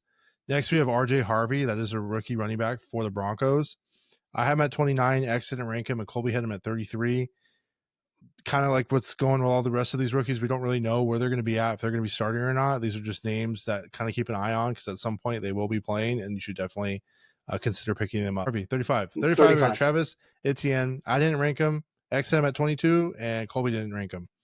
So X had him at 22. The reason why I didn't rank him, and I'm assuming the reason why Kolby didn't, is the emergence takes Bigsby at the end of the season, the later half of the season.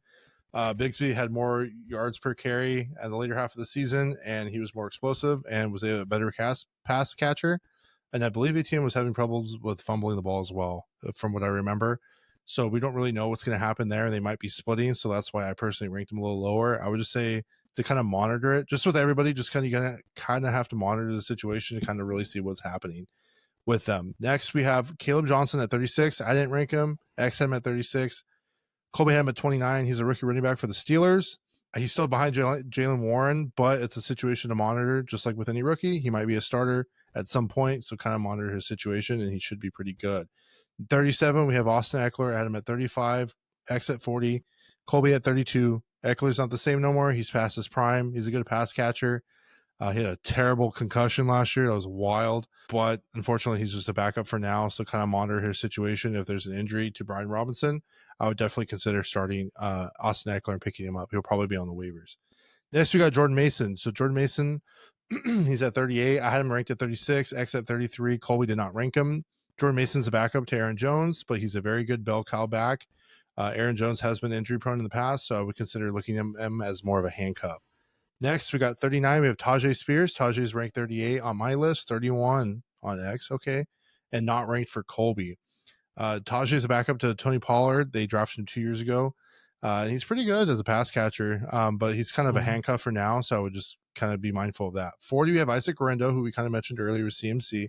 I ranked him at 40, Xavier X at 32, and Kolby didn't rank him at all. Guerendo's a great cuff for CMC. CMC will probably get hurt at some point, and X, I know, would love to go on a blurt and a tangent about CMC. He's really high on Guerrero, and you definitely, as a CMC owner, need to grab him. And if you don't grab him early enough, someone like X will grab him just to spite you and hold on to him. Yep. Tell me if I'm wrong. Nope. Okay. Next, we have Ramondre Stevenson at 41. Honestly, I didn't rank him. And X had him at 35, and Kolby had him at 37. He'll probably be the starter for a couple games, but I anticipate the rookie overtaking him. So kind of proceed cautiously on that. Next, we have J.K. Dobbins. He is the running back for the Broncos. So he signed a deal with them, but I don't know. I just don't know. He's injury prone a lot. I'm not really high on him. I had him at 39. X didn't rank him, and Kolby had him at 34. So just kind of monitor the situation. Like I said, it's still early. We're in July still when we're doing these rankings. So you kind of got to see how camp is and after the rosters come out to see kind of where everyone's at, but we're not really too high on him. 43 is Rachaad White. We already kind of talked about him with Bucky. Bucky's kind of overtaking him. Rachaad White's more of a third down back, and these kind of guys here are kind of more for like deeper leagues, 12 and 14-man leagues in the running back area. Next, lastly, we have Cam Sketabo, rookie from Arizona. I didn't rank him. X didn't rank him. Kolby had him at 39. I think he's a great utility back. He can do a lot of everything. Kind of reminds me like a juice, like a smaller juice check. But I just don't really know what his role is going to be with the Giants, so I think that's why we ranked him so low.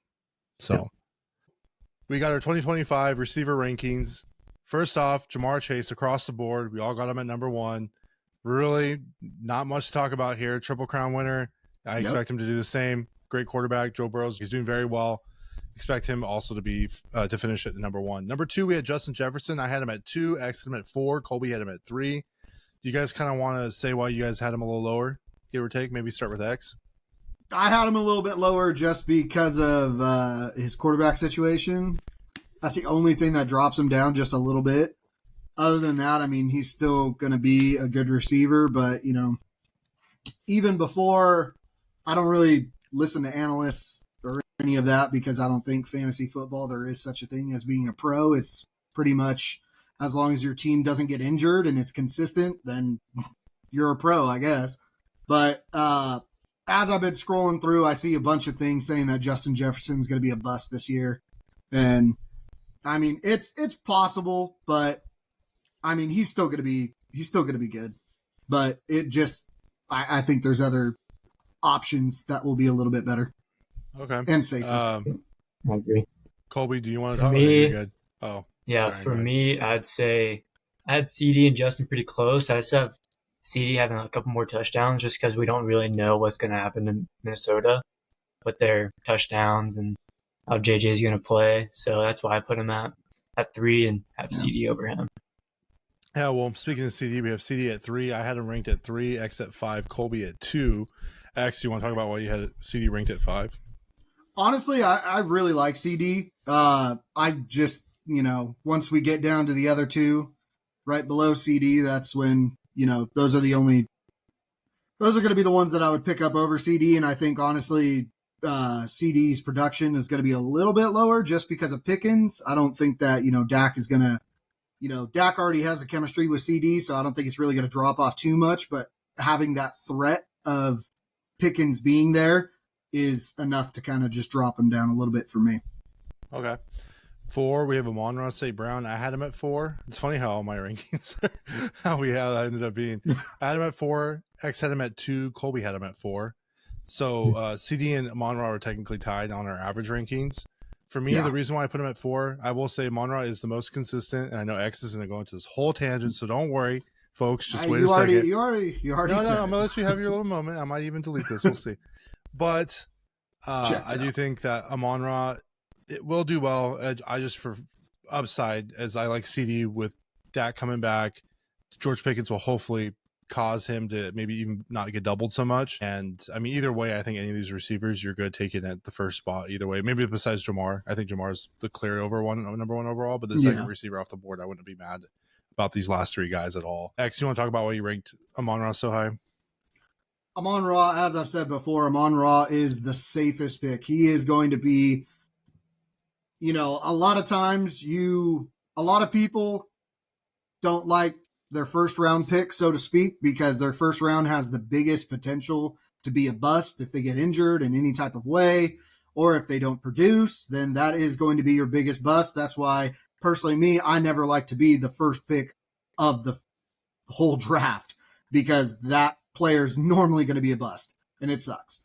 But Amon-Ra is the only player that I 100% would take number 1 because he is consistent across the board. Like I said, with Geno Smith, Amon-Ra is the textbook football definition of consistent.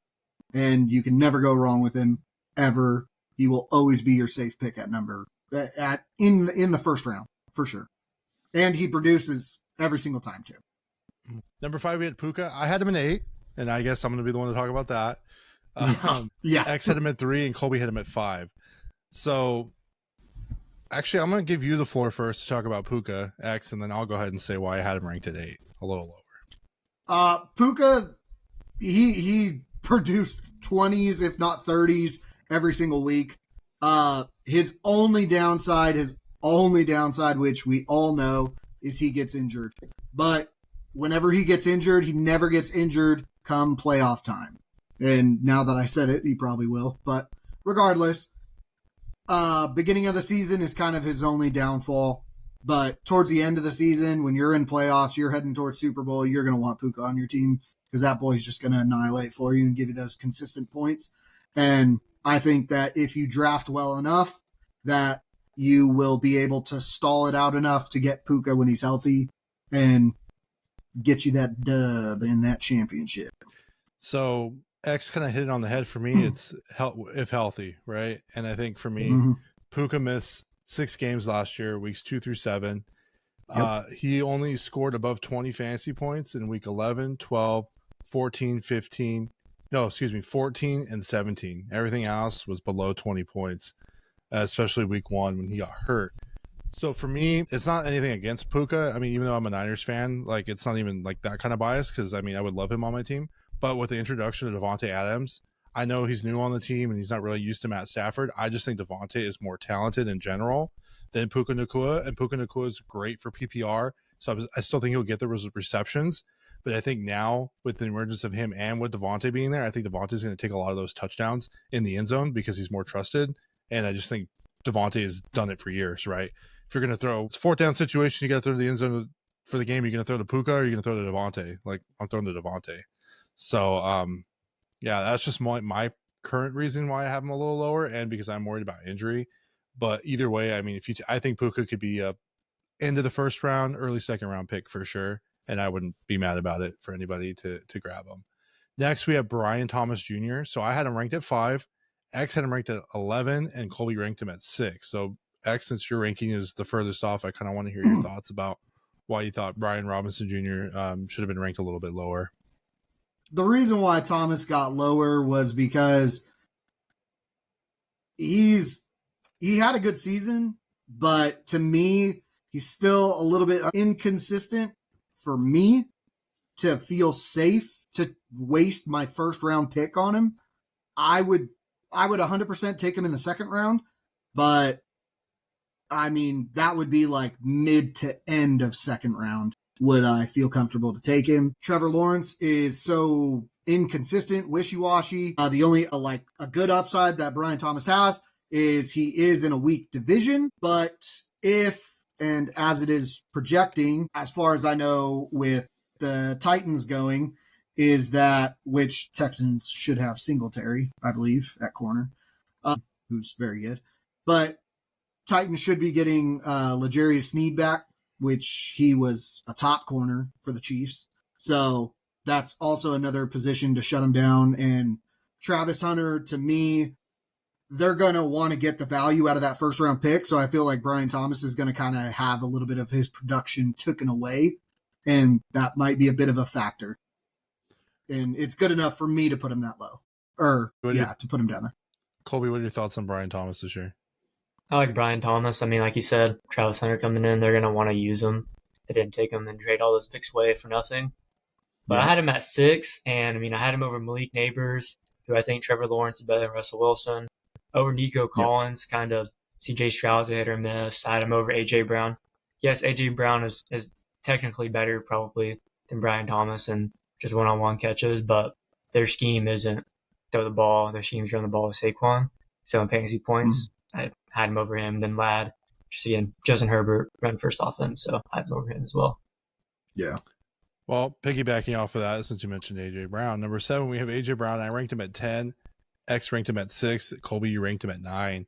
So the reason why I ranked him a little lower, last year he finished, where are we at? 1, 2, 3, 4, 5, 6, 7, 8, 11, 12, 13, 14, 15, 16, 17, 18, 19, 20. Finished 20 last year in fantasy points. And if you want to know exactly why, he missed weeks 2 through 4. But as Kolby said earlier, they're running the ball more. And so because of that, I just didn't feel like his value was higher than Nico Collins for me, who's the clear number 1 guy. Obviously, AJ is the clear number 1 guy, but Joe Mixon's not going to be taking too many touches, I think, away from Nico Collins. But that's just kind of my personal thoughts about it. X, I know that's your boy. I've noticed a little thing here with you and Titans players, so I kind of want to, ex Titans players. I kind of want to let you, have your bias and kind of share why you think AJ will be 6 this year or higher.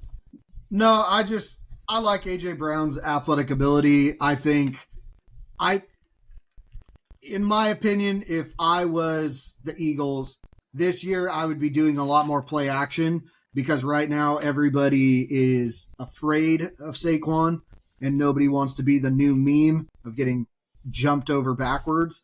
So in my opinion, I think that this is a bright opportunity for the organization, for the offense to show that Jalen Hurts can be a throwing quarterback, get A.J. Brown more in the mix. A.J. Brown likes to cry whenever he doesn't get the ball.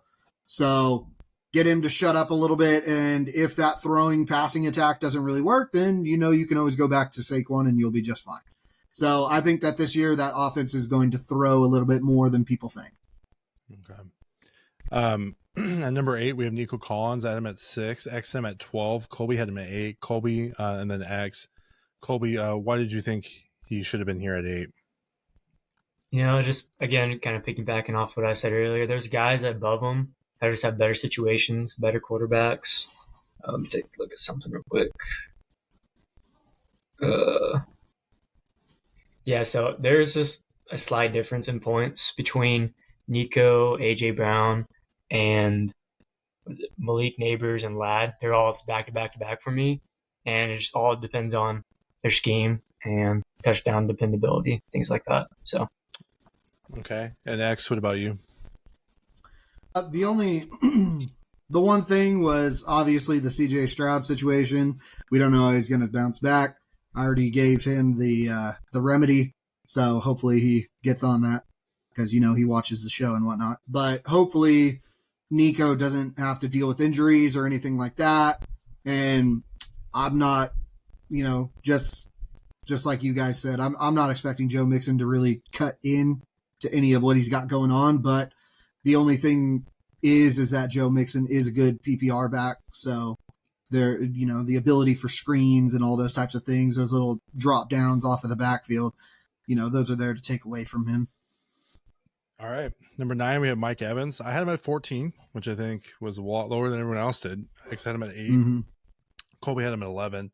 So, granted, yes, Mike Evans is 1,000-yard. He's consistent, right? Just like you talked about Amon-Ra. He's going to get you 1,000 yards. He's going to score you a bunch of touchdowns. And for the most part, he's going to be healthy. Last year, he did miss some games.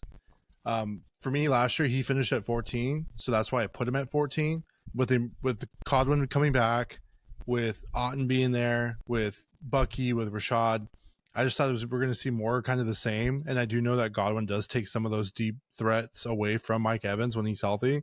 So I felt like we were going to kind of have the same kind of thing where Godwin's going to get hurt in the middle of the year. It's not going to be a surprise. Mike Evans might miss a game or two, still get his 1,000 yards, but he's been pretty consistent. I wouldn't be mad for someone to grab him in the 3rd round. So that's why I had him at about 14 for me personally. Do you guys have any other thoughts about that, X, Kolby, about why Nope. you guys had him higher? No? No, I'm about the same. Just competition for targets. All right, number 10, we got Malik. I ranked him at 7. X had him at 20, and Kolby ranked him at 7. So I'll just kind of give the floor to X here. What are your thoughts on Malik this year? Malik, the issue that I have is that his injury was a concussion. And I'm about to drop some medical knowledge on you, fun folks, is that once you get a concussion once, you are prone to get them more frequently after you have gotten one.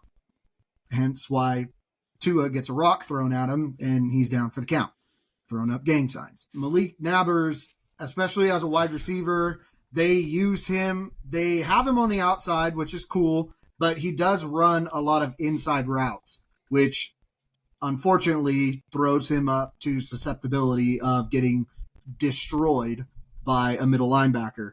So my issue is just his injuries, that could become more frequent. And, hopefully, he kind of cares more for his health than his football career. And then also the quarterback situation. Russell Wilson, is declining. So it doesn't really look too good for him. I think he has the potential. You put him on another team. And to be honest, New York teams are New York teams. So they always find a way to just ruin it.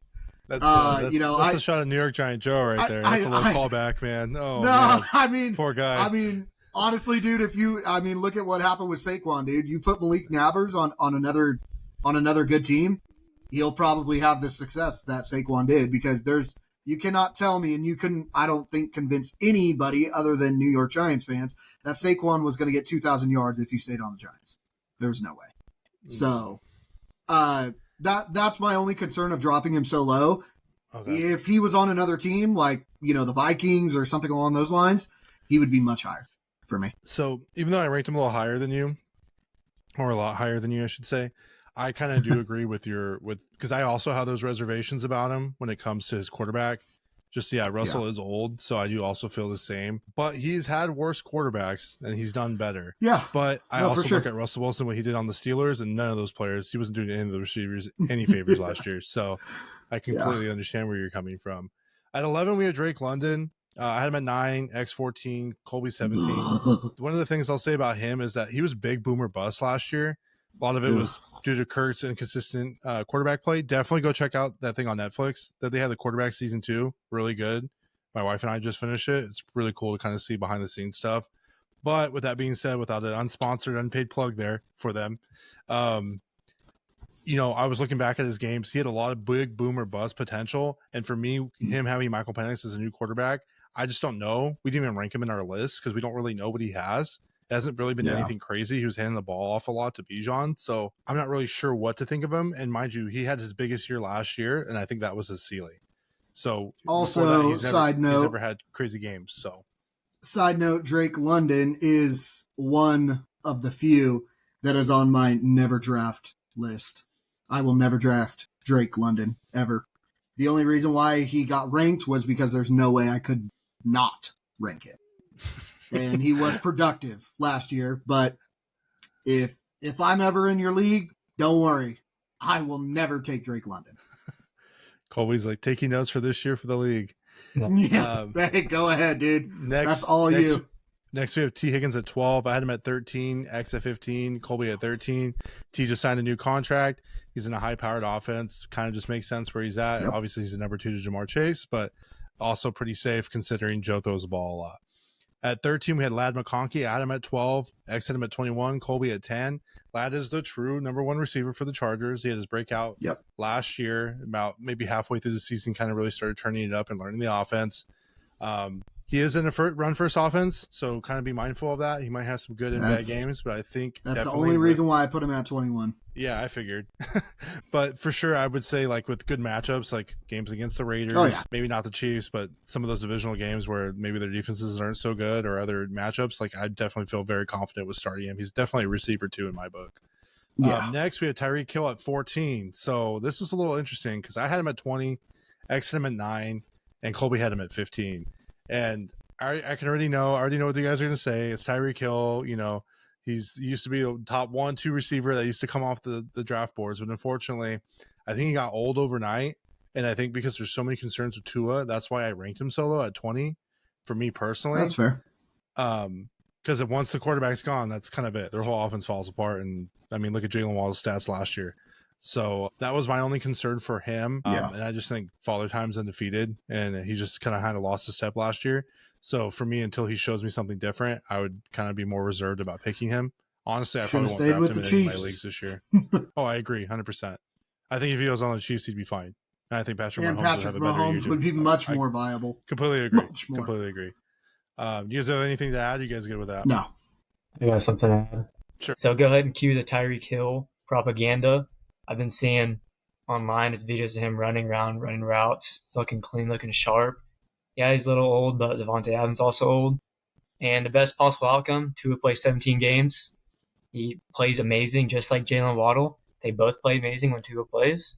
It's a best case scenario. Tua doesn't get hurt. He learns to take a knee, go down earlier, goes to throw it away. Baseball practice, learn how to slide a little bit, and doesn't get hit in the head. And Tyreek Hill's a top 15, top 16 wide receiver. So I will just say I would take Devontae Adams as older than I would take Tyreek Hill now, all day. That's just me personally. I will say that. We won't include that in the social media clip, though. But with that being said, we have DJ Moore. We have him at rank 15. I had him at 17, X 17. Kolby had him at 12. Clear number 1 receiver for the Chicago Bears. I mean, Ben Johnson's a new coach. I don't know if he's calling plays. I really don't know the entire situation. But any kind of, I think Chicago Bears in general, for fantasy purposes, should see an uptick compared to last year. So I'm not surprised that he's there. 16, we have Scary Terry. I had him at 16. X had him at 7. Wild. Mm-hmm. And Kolby had him at 24. So Scary Terry did not report to camp today. I just want to make that be known. So he's in a contract dispute. I don't know if he's going to play there. If he doesn't play, Jaden, all of our projections for a lot of these players are going to go really, really down. I don't think Debo's going to go up by any means, but just kind of keep an eye on that situation. Why this is kind of a big discrepancy between the three of us. Like we're all in very different tiers here, like 1, 2, and 3. Do you kind of want to talk about why you have him so high? I think regardless, he's already made it clear that he wants to stay there. I think they're going to get it done. I think it's, as it always is, it's always about guaranteed money, right? The NFL's shifting into guaranteed money right now, and some NFL teams are just ruining it for others and giving players too much guaranteed, which causes this issue. But Scary Terry's still going to be productive. Jaden Daniels, I know it's his sophomore year, and I'm a little weird about sophomore years. But regardless, I think Scary Terry's still going to do big things. He's still going to be Scary Terry, and he's still going to be as productive. Deebo Samuel is not going to be a threat to any of his production. Kolby, what do you have anything to say about Scary Terry since you had him at 24? Yeah, I mean, he had double-digit touchdowns. He averaged 5 touchdowns every single year of his career, and then all of a sudden he gets 13. I mean, he's good. Obviously, he finished, I think, top 10 last year. He was one of 6 or 7, maybe 8 players that scored double digits, and those are Jamar Chase, Justin Jefferson, Amon-Ra, Brian Thomas, Mike Evans, T. Higgins, and I just don't see him in that tier, and I just think he's an outlier year. Now, again, if he does it again, then okay, like, respect, like, he's gonna keep doing it. Jaden Daniels is that guy. I mean, I still see him getting like 8, 9 touchdowns, but then again, it just that short field opportunities, them around the ball, things like that. So, 24 is okay, but he'll probably end up moving way higher once the season starts. Okay. Next, we have Devontae at 17. I had him at 11, X at 24, Kolby at 18. So for me, Devontae is going to go on a new team, a better offense, way better than the last 2 teams he's been on. I think Devontae's going to have a lot of red zone opportunities. I think he's going to have an opportunity to catch balls. He's a better offensive line. He has a better defense, better organization all around, better coach than Stephen McVay. I really just like his situation going into it. He's still, to me, a top 10 player no matter what. No matter what team he's on, considering he's been on probably the worst 2 teams in the NFL, in my personal opinion. Yeah. Probably get a lot of hate for that, but to me, I really like his upside this year, so that's why I personally ranked him so high. I'm assuming you guys kind of ranked him a little lower, just age, new team, didn't really do much last year. More or less, but he's still a sleeper for me. I think for sure. I think that if you pick him up, he will be productive, but a lot of the times, right, my philosophy is consistency. And with a new team, you run into that little bit of inconsistency. He's got to develop that chemistry with Matthew Stafford, which, it is what it is, but he'll be fine. Right. I'm just ready to see how he does when the team has a running back. Because the last 2 teams hasn't really had consistent running back, so they had to throw a lot. So I'm curious to see what's going to happen. Right. Yeah, and I mean, I think we will. I think honestly, it's going to be exciting to watch some of these guys on these new teams this year. So I agree. All right, next we got Marvin Harrison. I had him at 21, X at 22, Kolby at 14. I don't want to speak for Kolby, but I know Colby's really up on Kyler Murray's nuts this year, and I'm going to say it just like that. I hope he clips it. He's hard on the Arizona Cardinals. Let me tell you, brother, something, brother. They've been bad for a really long time, okay? This ain't Kurt Warner. Any better.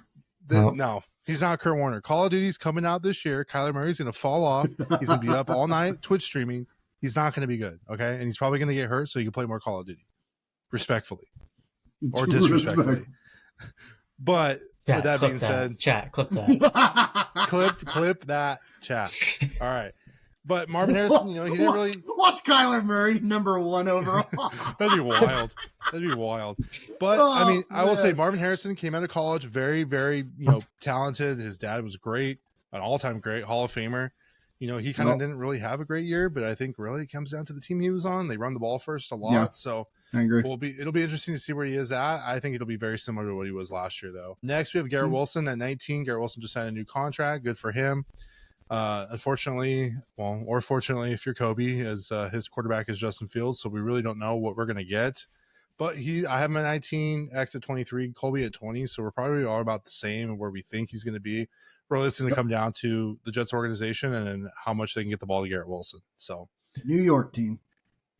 Yeah. Next, we got JSN. I'm not even going to try to pronounce his name because I say it wrong. Huh? Mind-boggling. Oh, yeah. Jackson Smith Njigba. There you go. I said it. Let's go. All right. I'm at 15. X has him at 33. and Kolby has him at 16. So, mind you, I just want to start this by saying he's the number one receiver for Seattle. Yes, their quarterback's now Sam Darnold, which is a downgrade compared to Geno Smith. Next, do you care to explain or go off or yell at us as why you think he's 33? Because the I'm Seahawks really interested in are an absolute mess of a team. They are an absolute mess of a team. Like, they are going to take a downward spiral so bad. They're going to be easily top 10 pick in the draft, no question. They have a great team on paper. I don't want to say they're going to be just like the Jets, but that's my feeling, is they are. They're going to have a great team on paper, but chemistry-wise, putting it in practice, they're not going to be able to do it. And honestly, that whole team, when it comes to drafting, I am avoiding that entire team. The only one that I would take, if anything, would be Kenneth Walker. But other than that, that whole team, too many question marks, too many downward spiral type situations there. I would not trust any of them. You have anything to add, Kolby? No, I mean, there's not much to add. I think he's going to do great. I did a little math. They threw 578 times. Sam Darnold throws around 66% comp. So, I mean, even if he gets a quarter of Sam Darnold's completions, he can hit 90 to 100 receptions. And that has to be 1,000-yard season, 100-yard reception, 1,000-yard season. So hopefully they can score touchdowns. That's the only reason I'm kind of scared. Hopefully they can get down there and score touchdowns. All right. Next, we have Calvin Ridley at 21. Calvin Ridley had him ranked 25, XM at 25, and Kolby had him at 22. This is weird. This is a Titans player. Usually they're a little higher in X's book. I'm glad that we're on the same page here. But Calvin Ridley has a rookie quarterback. They really don't have a lot of expectations for him. I mean, it's not really playoffs or bust for him. He's a rookie. He's going to learn. I think they're going to be a top 5 pick. X says maybe top 15. So we'll see what happens. Keep an eye out for him. As long as he doesn't get into any betting on the games, I think he'll be good and should be a receiver too for you. Calvin Ridley is also one of my out of my 2 sleepers that I picked for wide receivers. He is one of them. I think he's going to be good him as well. I'm taking him from you. Yeah. First round. You're First try, round. You're not brother. getting him. You're not getting him no matter what. First round pick. First round, this guy. You know what? You do that, dude, I'll take Jackson. I'll take Jackson Smith, bro. First round. You'll never touch him. Reverse psychology. You can have this. Reverse psychology. Well played. Next, we have Cortland Sutton at 22. I have him at 18. X has him at 19. Kolby have him at 36. Yeah. I saw that, and I was looking at the He finished 15 rankings. last year. Yeah, I was just looking, and I mean, I downticked him. Well, my original plan was I was going to downtick him a little bit because I'm thinking like they're going to run the ball more. They got Harvey, they got J.K. Dobbins, and they got Ingram. They're going to run the ball a little more. But I think my downtick was just a little bit too much because I don't think he should be that high. But at the same time, Bo Nix started coming into his own, dude. Yeah. So and Sean Payton is used to that Drew Brees type mentality. He's gonna sling, bro. He's gonna let that boy sling it. Yeah. Sling it. Bo, I said last year that Bo Nix was probably the most NFL ready just based on age and the amount of games that he played coming from college. It's kind of like, I don't want to throw Brock Purdy out, but like Brock Purdy wasn't in a very competitive school, but he had a lot of experience, right? So when he came in, being that last pick, he kind of was more game ready than some of these guys like Trey Lance, right? Where Trey Lance didn't have that playing experience. So I really, really am high on Bo Nix this year, and I do think that Cortland Sutton will do well. But I would say my sleeper is actually Marvin Mims Jr. because at the end of the season, he started upticking a lot from the slot, and I would definitely keep an eye out on him. He might be like a round flyer for your leagues. I will respect putting him at 36 out of your possible non-consistency. I will respect that. You're suspect. I will respect that. He's called you sus. I'll take it. I agreed with his sus of Cortland Sutton.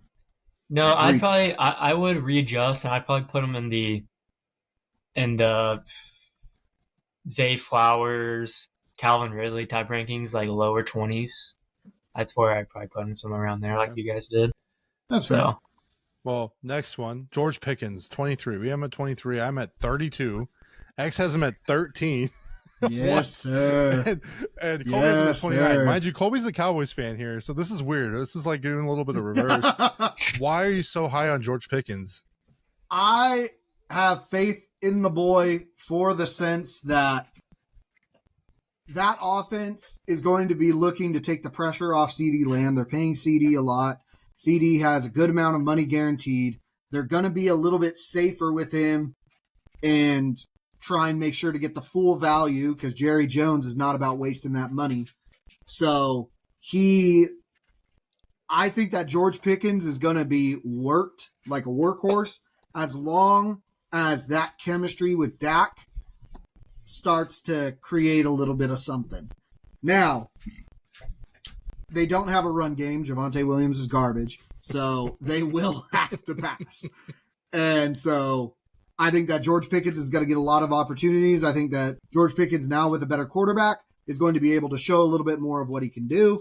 And I really think that CD's still going to be a big part of it, but it would not surprise me if George Pickens starts to pick up as the season goes on. Okay. Well, for me, I just don't know what kind of George Pickens we're going to get. If we're going to get the fashion. No, the suspect is totally valid. And I think for me, it's totally just like valid. I don't know, right? Is he going to play the whole season? Is he going to want a contract? Is he going to cry about something? I don't know. So he would be my early round. Like I'm just gonna boom or bust on that one. He would be my early round boom or bust. I got to say something since he's my boy, Cowboys.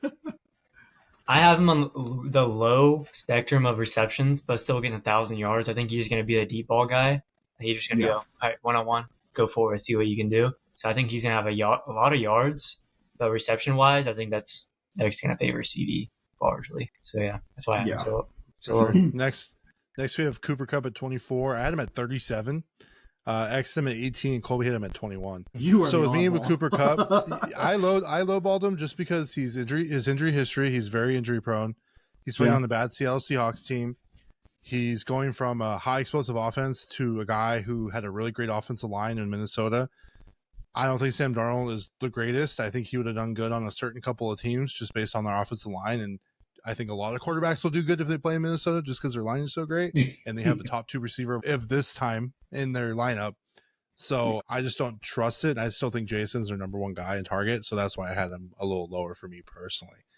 At 25, we have DK Metcalf. I had him at 23, X him at 35, and Kolby hit him at 19. DK's now on the Steelers. Yeah, his quarterback is Aaron Rodgers, who I actually like this year a little bit. I know people are making fun of me for that, but really I think from X's perspective, I could see it is, what DK are you going to get? You're going to get the DK of last year who was absolutely horrible and couldn't catch a ball to save his life. I mean, we don't really know, right? DK is the new addition to my will never draft again list.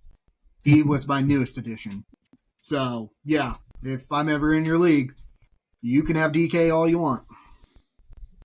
No, either. No one does.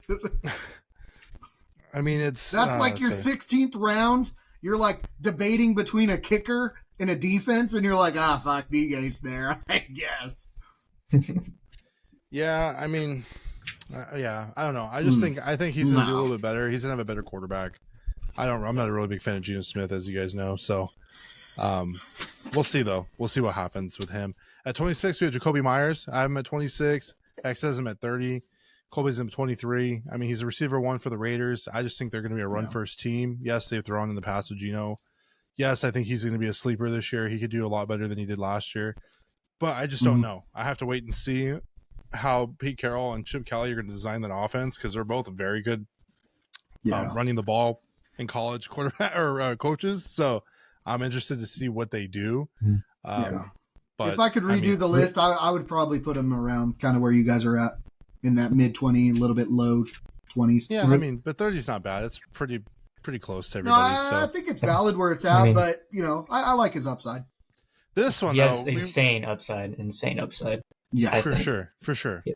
He does have insane upside, but we just don't know, right? We don't know what's going to happen. I think that's Pete Carroll loves throwing the ball on the 1 yard line with the game on the line. So, and they're going to get the ball intercepted, so it doesn't matter, right? So it really don't matter. Goodness gracious. That's a shot for those boys. So 27, we're going to have to talk about this. Sorry, guys. Stephon Diggs, I am at 30. We are everywhere. X had him at 10. What? Let's go, boys. Coming off an Let's ACL go. tear, you're going to put him at 10 on the Hell Patriots? Hell yeah. To a quarterback that we ranked 22 on our list? Yep. And then Kolby didn't even rank the guy. Kolby forgot Yeah. he existed. I thought he was injured and wasn't going to play in the end of the year. Like, he hadn't shown up to practice yet, so I didn't even rank him. But I'm going to update my rankings and put him on there because I did see something today. He did come back. It's too late today. now. We made this draft kit for everyone. This is getting We'll get him published. updated. We'll get him updated. We'll update the boys. We're not updating the average, my guy. Or the weekly, or for week one, it'll be updated. man. I promise you guys. Week So, one will be updated. X, why do you think we all got Stephon Diggs is the top 10 Kolby already receiver? said his piece, but What's up with Yeah, you? we're- I want to know what's up with you. so What do you have Stephon at 10? Diggs, in my opinion, I think he's going to get back to, I'm not going to say prime, but high level Stephon Diggs. In New England, he's kind of the only wide receiver that they have. So he's going to have a lot of opportunities. They're trying to get Drake May a little bit more comfortable in the pocket. Now, granted, Mike Vrabel's there. So Mike Vrabel will change things up. Mike Vrabel is used to running backs, which is why I love Henderson there. But I think to take pressure off of Henderson, to not get him annihilated and fearful of his NFL career, that I think they'll run him. They'll get him tough. Mike Vrabel likes to sharpen iron with iron. But I think he will try and incorporate Stephon Diggs. I think Stephon Diggs' little, yacht party kind of pissed off Vrabel. And, it wouldn't be a surprise, and mark this, if Stephon Diggs' first route running as the New England Patriots will be a slant across the middle. He's going to be the hot route.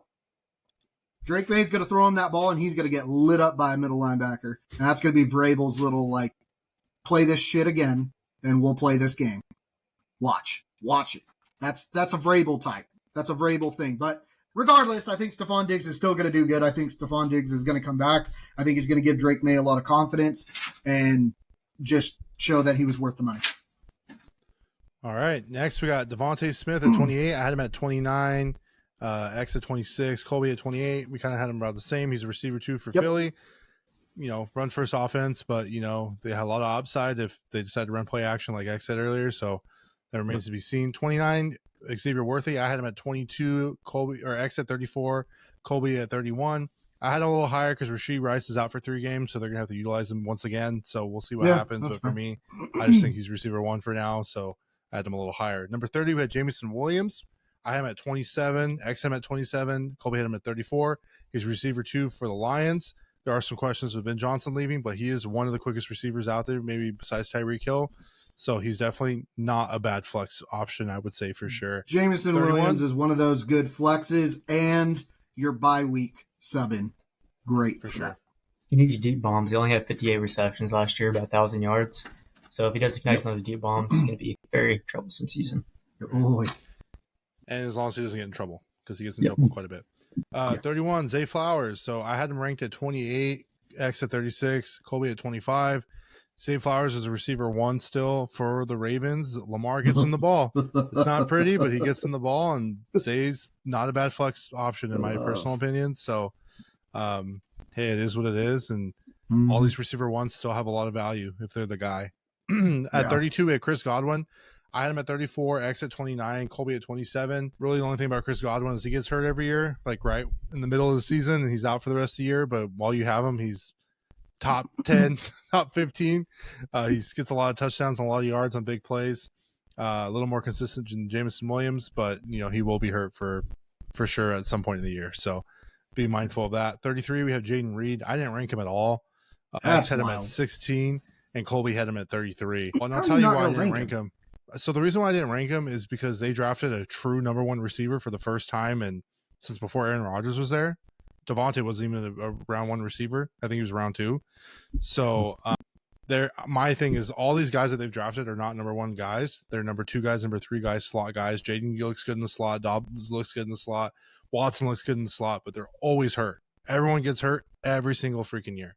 My wife's going to hate me for saying that, and she's probably going to pinch me when I get out of this podcast because she can hear me talking shit about the Packers. But they get hurt consistently every year. So now with the emergence of Matthew Golden, who is now the fastest receiver on their team, and has the best hands on their team. I think Matthew Golden is going to be one of those sleepers. By the time like week 6 comes around, he's going to make himself the true number 1 receiver of that team. So I don't trust any of those other Packers receivers right now until they prove me something different. Well, I am going to heal the wounds that you just gave your wife, because Jalen Reed, when he gets targeted a lot of the time, when he truly actually gets targeted and shows the number 1 capacity, he balls out. And you see that all last year. His high numbers throughout all last year was when he was targeted the most, when they passed and he was the hot route. So, in my opinion, he is a number 1 when given the opportunity. The problem is he only had 2, 3, 4, 5 touchdowns last year. And he was never targeted. Jordan Love was getting annihilated. Jordan Love was hurt. And you had Malik Willis, which, trust me, I know that's not But the good. thing is that these guys are consistently hurt. That's the problem. Every year it's something. And that's fair. And that's I think fair. now that they have a true number 1 guy from a D1 school that is a number 1 receiver, I think there's a reason why they grabbed him that high. And I think he's just going to be the guy. And that's why I didn't I think that Jaden, right. And I just think that Jayden Reed will, like, if they could stay healthy, right, that's always the goal. But if they can, and if they target him enough, then you might have a Justin Jefferson, Jordan Addison type situation in Green Bay. Maybe. We will see. Jalen Waddle, I didn't rank him. Exited him at 31, and Kolby had him at 26. Colby's really high on Miami this year, even though Tua's a flick and a dive head first away from having his career being over. Truly, he had one of the worst seasons he's had all year. Was dealing with some injuries, didn't have a quarterback. I don't trust that situation at all. The only person I'd probably grab is A-Chain, and other than that, I'm not touching any Miami players, so that's why I didn't rank him. To me, it wasn't even worth having him on the team because I think Tyreek's going to get targets over Jalen, and if they have a backup quarterback, then, I mean, it's shot anyways, so why waste a high-end pick? If I got him at like the last 5 rounds, maybe. But for me, it wasn't worth grabbing him in 4 through 8, like the first 8 rounds. It wasn't worth it for me. So, trivia time. How many years has Jalen Waddle had 1,000 yards in his career? 2 or 3. Every year except last. And every single year, Tua was healthy. So Tua has to stay healthy. It's Waddle all what would ifs, be though. amazing. It's all what ifs. You have to. It You is a have lot of to. questions. Yeah, you have to. Don't get me Be wrong. positive. I love me some Waddle, but dude, so many questions. So many questions. Yeah, that's my only reason for it. 35, I have Chris Olave. I had him at 33. X had him at 40, and Kolby had him at 30. Honestly, truly, I just ranked him here because he's the number 1 receiver. His team is horrendous. I like Kamara better than anybody on that team. But if Shuck's the starting quarterback, I feel a little bit better about him because I know Shuck can actually get him the ball. He has a lot of playing time in college. He had a lot of throwing touchdowns, and he looked pretty good. So I feel like he's one of those rookies where I wouldn't be upset. Like if I had Olave as like a backup for a bye week or something. I'm just happy to see that finally people are realizing that Chris Olave sucks. I'm just really happy about that. Olave is his quarterback. He's no quarterback. Debatable. I mean, he's quarterback. He's a quarterback. Hopefully, about 36. 2.0. Jerry Jeudy. So I had him at 24. X didn't rank him at all. Kolby had him at 38. So depends on QB. Who's the QB? That's for sure. Only I think that's a very valid. But whenever he had a half decent, for sure. But he finished 1, 2, 3, 4, 5, 6, 7, 8, 9, 10, 11, 12, 13th last year in fantasy points. He had a lot of big boomer bust games. Don't get me wrong. Like, I ain't going to lie to you. But I think Shador's going to be the starter by the end of the year. And that's not a hot take. That's just the fact. Like, that's not even an opinion. It's a fact. He's going to be the starter by the end of the year. They're going to be falling behind. He's going to be the starting quarterback. Kenny Pickett's going to get cut. Joe Flacco or Kenny Pickett's getting cut. I don't know which one. It's not going to be one of Joe them's getting Flacco. cut. For sure. Gracious, Let's shout it out. One of them's getting cut. Probably Flacco. No way. But Flacco or it's gonna Pickett's be getting Shador. cut. It's gonna No, be Shador's not getting cut, dude. Shador's going to go to the practice squad. Watch. Shador's going to be a starting quarterback by the time their bye week is over, whenever the bye week is this year. You're insane. You're insane. I'm just telling you. So either way, I just think Jerry Jeudy has a lot of potential. If it's Joe Flacco or Shador, I don't think if Dylan Gabriel or if Kenny Pickett's there, there's going to be really much value for him. But that's just a situation to monitor. He's kind of like a late round. Try kind of just pick up filler. Obviously, play him in good situations, but Obviously, you heard what X said. He doesn't really trust him at all. So, No. you know, it is what it is. Next, we have McMillan. He's the rookie. Oh, man, where did he play? Was he from Arizona? Kolby? Yep. Yeah. Yeah, he's from Arizona. Big receiver. First receiver off the board. Rookie receiver for Carolina. I had him at 31. X didn't rank him at all. Kolby had him at 32. He's going to get a lot of looks. He's the number one guy there. They still have Adam Thielen, but McMillan's a big guy. He's more of a possession receiver. Tall. Things like 6'5", 6'4". So I really like his situation, and I think as he gets up and running with Bryce Young, he should do pretty decent for them. Okay, we got Jordan Addison. I didn't rank him. X him at 32, and Kolby didn't rank him either. So are you guys on crack? Jordan Addison, per the players' collective bargaining agreement, he's in a 3-game minimum suspension for his domestic violence, right? Or is it DUI? Which one was him? DUI? I'm not sure. I think no, he was domestic. DUI. I think it's DUI. Possibly, yeah. Yeah, I think it's DUI. Whatever. Dunkins Oh was no, domestic violence. But dumbass. So because of the 3-game ban, I don't like him getting picked early. For me, it's not worth it with the 3-game ban. I can either pick him up off waivers You're or never grab him going the last to two pick him rounds. early. Then I don't want to worry about him if I'm going to pick him early. Yeah, I don't want him on my list, so that's why I kept him out. I kept most of these guys who are banned off my list, like I still think he's a great receiver. I like him. Well, we'll see what happens with JJ. I think that's another big question too. Is we got to see how JJ plays. 39, we have Rome. I'm at 35. X didn't rank him, and Kolby had him at 39. Rome had like a really weird season last year. Granted, it was Caleb Williams' first year. Rome has all the talent in the world, but we'll see what happens with the Ben Johnson offense. And I think, like I said, a lot of these Bear players are kind of getting a little bit of a bump up a little bit because there's a lot of hype around him. And I mean, Ben Johnson, look what he did with the Detroit Lions. They were like one of the worst teams in the NFC North forever. So we'll see what happens there. And that's kind of all I have to say about that. At 40, we got Ricky. I had Ricky at 40. Kolby had him at 35. And X didn't rank him at all. The reason why I put Ricky at 40, he's kind of like the number 1 or number 2 guy for the Niners right now. Ayuk's not playing. Juwan wants a new contract. They're trying out a bunch of different guys. Amon-Ra St. Brown's brother just got signed by the Niners. So, there's not really many options for him. So I think Ricky did a really good job after he came back from getting shot. That's pretty sick of him to get shot and then come back and play and ball out. So he has a lot of promise. He was a round 1 pick. So that's where I have him there. At 41, we had Juwan Jennings. I had him at 39. Kolby didn't rank him at all, and X had him at 37. Juwan, if playing, is very good. He's been the most consistent Niners receiver, believe it or not, for the last 2 years. So, if he's playing and he's not having a contract dispute, he's the number 1 receiver for the Niners, and I think Brock's got to throw it to somebody besides Kittle and CMC, because CMC's going to get hurt at some point. So that's why he's there. 42, we had Travis Hunter. I had him at 36. X didn't rank him. Kolby had him at 40. We don't really know what's going on with Travis Hunter. Is he a receiver? Is he a corner? What is he going to be doing? What is he mostly going to be doing? Is he going to do both? If he's doing both, how tired is he going to be? There's a lot of questions around him. I think he's one of those late round guys that you grab and hope that you can kind of get some double points one way if he gets like an interception for a pick 6 or something, if your league allows that. But other than that, I don't really see, I don't know what it's going to look like quite yet. So I think that's why he's there. And I think we all kind of feel the same about that before we put him. 43, Josh Downs. I didn't rank him. Kolby didn't rank, or X didn't rank him. Kolby hit him at 37. Dog. For me, that's wide receiver on the Colts. He doesn't have a quarterback. His quarterbacks are Danny Dimes and freaking Anthony Richardson, which we all know. If you guys want to go back to see, look at beginning of year 2, X's video on the rankings. He'll tell you all about Anthony Richardson. So I'll let you know even now if you need it. If you need that refresher, you let me know. I don't even think he's going to be the starter, to be honest. I think just both of those receivers. So Downs is at 43, Pittman's at 44. I just don't trust them, and I think that's why they're there. At 45, we have Golden. I'm at 38.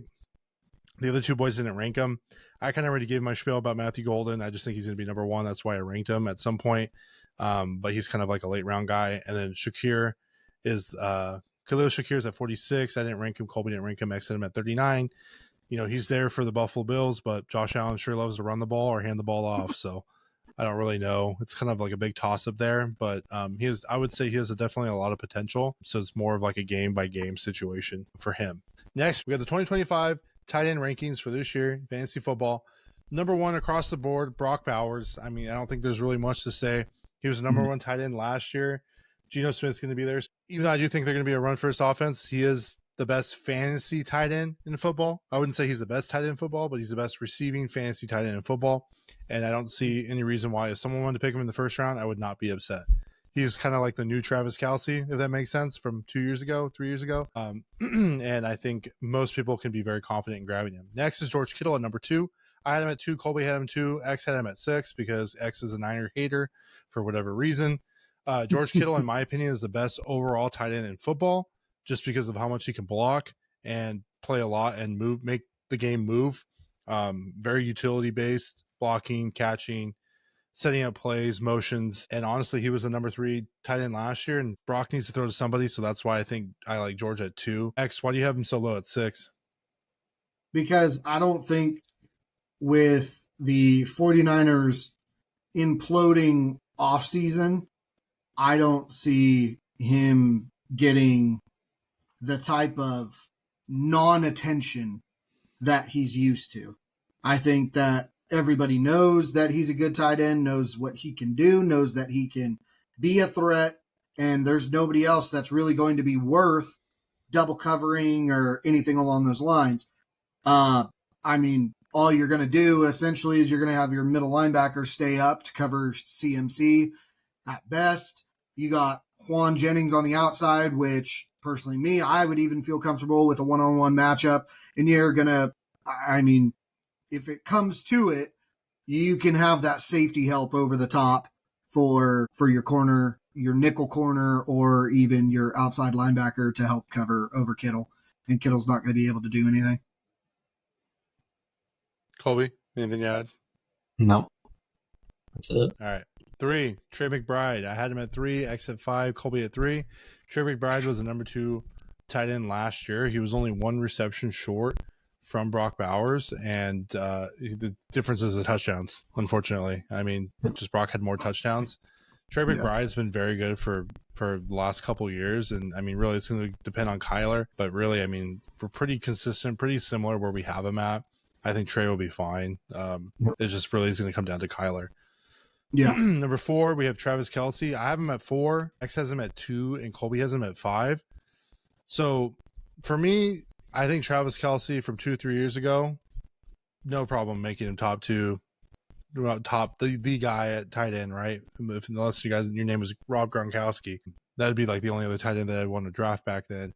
But Travis is a little distracted. He might have a little bad blood if those who catch my drift get what I'm saying, you know, Taylor Swift songs. Anyways, Taylor Swift being an Illuminati Satanist, yes. I was gonna say he's got bad blood, you know. So he's distracted since she's been around. He hasn't been playing very good, and he's better than the other tight ends, but I mean, it only goes so much because they're starting to double him now because they don't really have to worry about any other receivers, or running game, really. I mean, it's just kind of Mahomes and Kelce, so we'll see what happens there. X, you ranked him at 2, pretty high, 100. Considering you don't like Mahomes. He's still going to be viable. He's still going to be viable. I mean, the top 10 tight ends are viable, technically. You need a tight end. Well, exactly. That's the whole reason. I mean, you look at the rest of the tight ends, he's the only one that's been consistent almost every single year, so he's safe at the tight end spot. He's still 1A, 1B target for Patrick Mahomes. 100%. I think if they had Rashee Rice plus someone, a bigger wide receiver that's not named Xavier Worthy, they can go up in the middle and get those passes, I'd see Travis Kelce being a little lower. But since they still have smaller wide receivers, it's going to be his area in the middle of the field. Little Patrick Mahomes blanket as well. So, Yeah. Next, we have Sam Laporta. I had him at 5. The boys had him at 4. I mean, he had a rough start last year in fantasy. This year, he's not going to have Ben Johnson, so it'll be interesting. He's very talented, but it's just more of whether or not the Lions are going to actually throw to him or they're going to throw to Amon-Ra St. Brown or Jameson Williams. And I think last year was the first year they actually had Jameson Williams for most of the year, so we've seen some of his target share kind of drop a little bit. But the thing with tight ends is that they're either good or they're not, and it gets very right after Hawkinson. I think it falls off very much quickly. It just really depends on situation. 6 is Hawkinson. I had him at 6. X had him at 11. Kolby had him at 8. Last year he was hurt, I think, for the first 4 games or 6 games, so he was coming back from injury. He played 10 games last year, he played 10. but when he came back, he did pretty well. He just had to kind of get back on track with Sam Darnold. Sam Darnold being the new quarterback there. I like him. He's reliable, and I think with JJ, just because we don't know what it's going to look like, I think he's going to feel comfortable throwing to Hawkinson. He's going to be a reliable target, and that's why I kind of ranked him a little higher for me personally. But I think this next guy is who we really need to talk about because I don't really understand it. So 7 is Jonnu Smith. I ranked him at 10, Kolby at 15, X at 3. Jonnu's a possible second string tight end on the Steelers. So, X, can you please kind of enlighten your Titans mentality of Jonnu Smith? I know you loved him last year, and don't get me wrong, he did great last year. But, I don't really know why he's at 3. Here's the thing. Jonnu Smith will not be the number 2. He will not be the number 2. I think he will 100% be the number 1, and if anything, what you're going to see is you're going to see looks of a double tight end. I think that's going to be coming back into things. Jonnu Smith hasn't given me any reason to doubt what he can do. And I'm going to essentially just run off that hype train, run off that momentum train. And when it comes to, like you said, when it comes to tight ends, I mean, there's not a lot to pick from, and Jonnu Smith has showed that consistency. Fairmouth has shown nothing but inconsistencies. So I think that they wouldn't have brought Jonnu Smith in if there wasn't a purpose for him there. And Fairmouth has been showing, set, to be honest, right, and that's what I said, and that's what I said. But Fairmouth has showed too much inconsistency throughout the years, where Jonnu Smith shows consistency majority of the time when that target is available. I think my only concern is that Aaron Rodgers isn't historically known to throw the ball to the tight end a whole lot. He can't, but he doesn't do it very often. So I think that's where my concerns are mostly, because he had a very viable tight end in New York, and he didn't really use it much, and it was more of like a blocker. So I think just tight ends in general for the Steelers, that's why I'm more concerned, and I kind of had him lower, and I'm assuming that's why Kolby put him at 15. Is solely for that. And I agree. I don't like Freiermuth. I made fun of him every week for 8 weeks. I had him on my do not start list because people were starting him every week. But I just Jonnu and Pat, they both had the same yards per reception last year at 10. So it's kind of a deal where they need to get open, and those situations need to be in the end zone, needs touchdowns. And they may or may not have a good running game this year with the rookie coming in. Caleb Johnson, pretty sure his name is. So that also took some opportunities away from him, but he's a good pickup, good player. But next we have David Njoku. I had him at 8, X at 15, Kolby at 6. David Njoku had a really good year last year, considering what team he was on. He finished strong. I can see why you put him at 15 because he is on the Browns. The quarterback situation is a little weird. Yes. But he's been consistent throughout his years as a pass catching tight end, and he's a safe option for those teams that have boo-boo offensive lines. So I think that's why I had him there, and I wouldn't have a problem starting him. The first 10 are basically the guys you're starting. You're not starting a tight end in your flex spot unless for some reason you got Brock Bowers and George Kittle. You know what I'm saying? You're not starting 2 tight ends. So next we have Mark Andrews at 9. I had him at 7. X had him at 16. Kolby had him at 7. Why did you have him at 16, X? Because he showed too much inconsistency, and then all of a sudden he just turns it on out of nowhere. He either is good for 2, maybe 3 weeks, and then he's literally 0 points. And you're better off, in my opinion, with a whole bunch of other tight ends that are at least going to get you 1 point. So I do want the viewers to know that I'm almost positive Mark Andrews was in a car accident in the beginning of last year. I don't know if that played a little bit of something in his head, or maybe he was just injured or something. It's possible. It's possible. It is possible. He was great after week 6. He had one bad game in week 11 and 9, and that was it. So, for me, Isaiah Likely was taking some touches, but Likely is more of an end zone threat rather than an every down threat. And Likely only went in when needed, when other players were getting injured or as an extra receiver. Next, we have Tucker Kraft at 10. I had him at 12. Kolby had him at 12. Xavier had him at 7. That is the Green Bay tight end. He did well. I will say that he did well last year. Oh yeah. I think I'm just more concerned with how many more options they now have on offense. I don't know if there's going to be enough for the ball to go around. And because I'm predicting that Matthew Golden is going to do a little bit better this year, I'm thinking that's going to be the number one target. That I think it's going to kind of limit Kraft on his opportunities. Doesn't mean he's going to be good. I just don't have him that high. At 11, we have Jake Ferguson. I have him at 11. X at 14. Kolby at 10. Ferguson's a starting tight end for the Cowboys, right? Cowboys? Yep. Yeah. Yep. He didn't really do a whole lot last year. I mean, obviously they had a backup quarterback in Cooper Rush throwing the ball. But with the emergence of George Pickens, I'm kind of interested to see how that will play out because that's going to take more receptions from him. So that's kind of something to monitor. I would say everybody after this is probably more of like a as game basis or as a bye week replacement. Number 12 is Evan Ingram. I just want to point something out real quick for Jake Ferguson. When Dak wasn't in, he was getting around 4.2 yards per reception. With Dak, 8.5 yards per reception. So again, if Dak doesn't hurt his ankle, it doesn't get hurt, I think Dak will be looking for him, especially in the end zone. He's had a lot of touchdown looks and red zone looks in 2023, I assume, or early 24 before Dak got hurt. So I'm pretty high on Jake Ferguson as well. He's falling really late in the draft, like 7th, 8th round, I've seen sometimes. Yeah.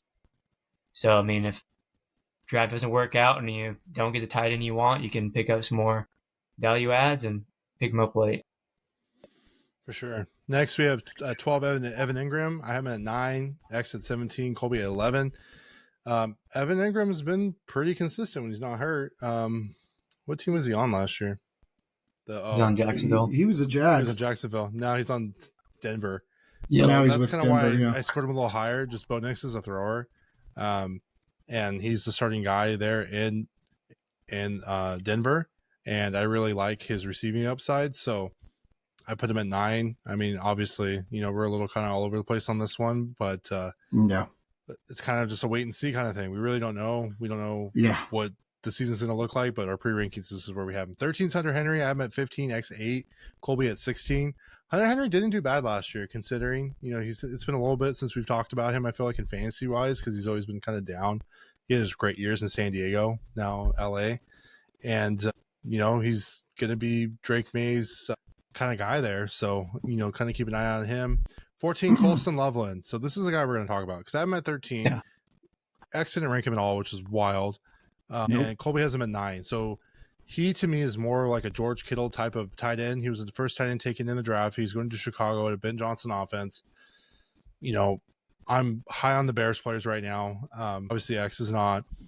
And for me, I just think he has a lot of opportunities in an offense that utilize Sam Laporta. And I think if they could do it with Laporta, Colston Loveland was one of those guys that was even more talented. And especially in college, if you look at his stats, it's just night and day between those two guys. So that's kind of why I'm high on him. And I'd honestly probably consider starting him over some of the other guys that I ranked higher if I do a no tight end draft strategy. So X, you want to talk about why you didn't rank him, or you just want to?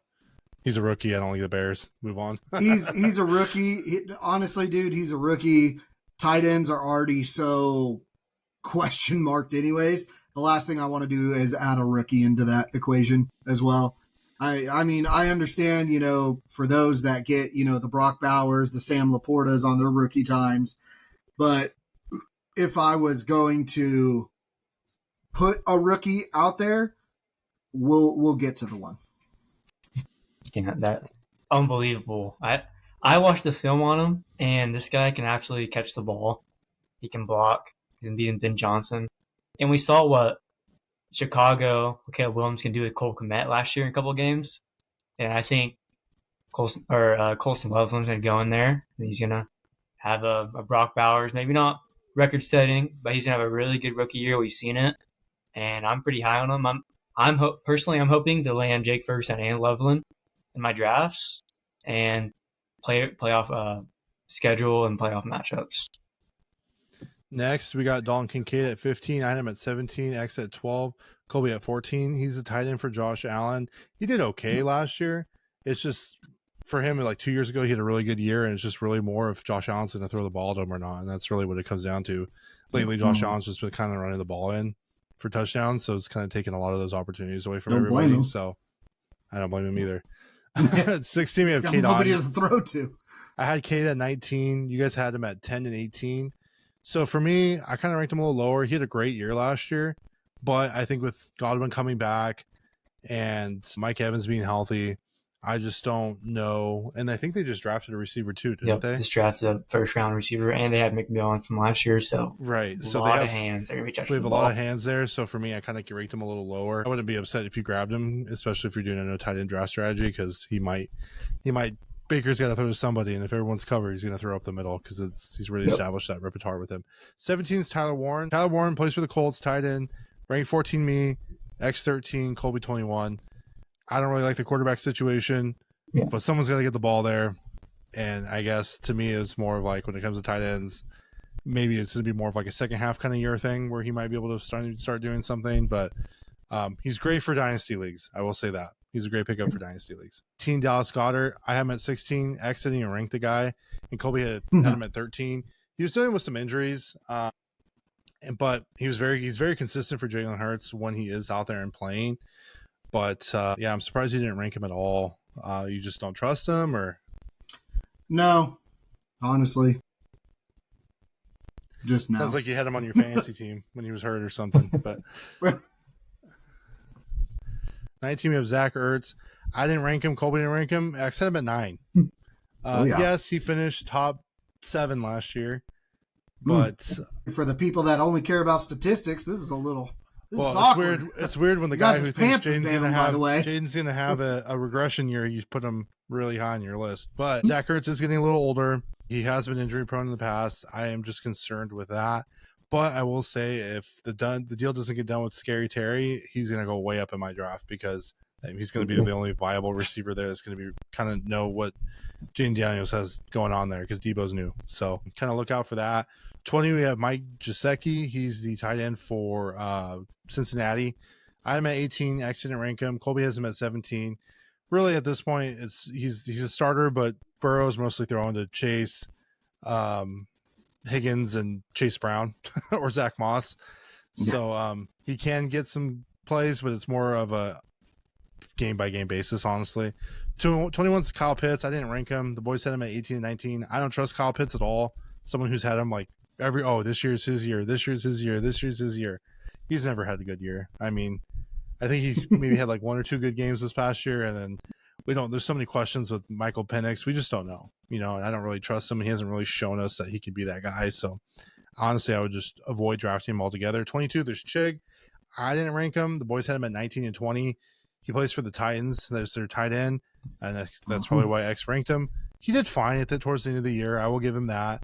He's a big tight end, but I just don't know what Cam Ward's going to bring this year. So I think that's more of my biggest concern.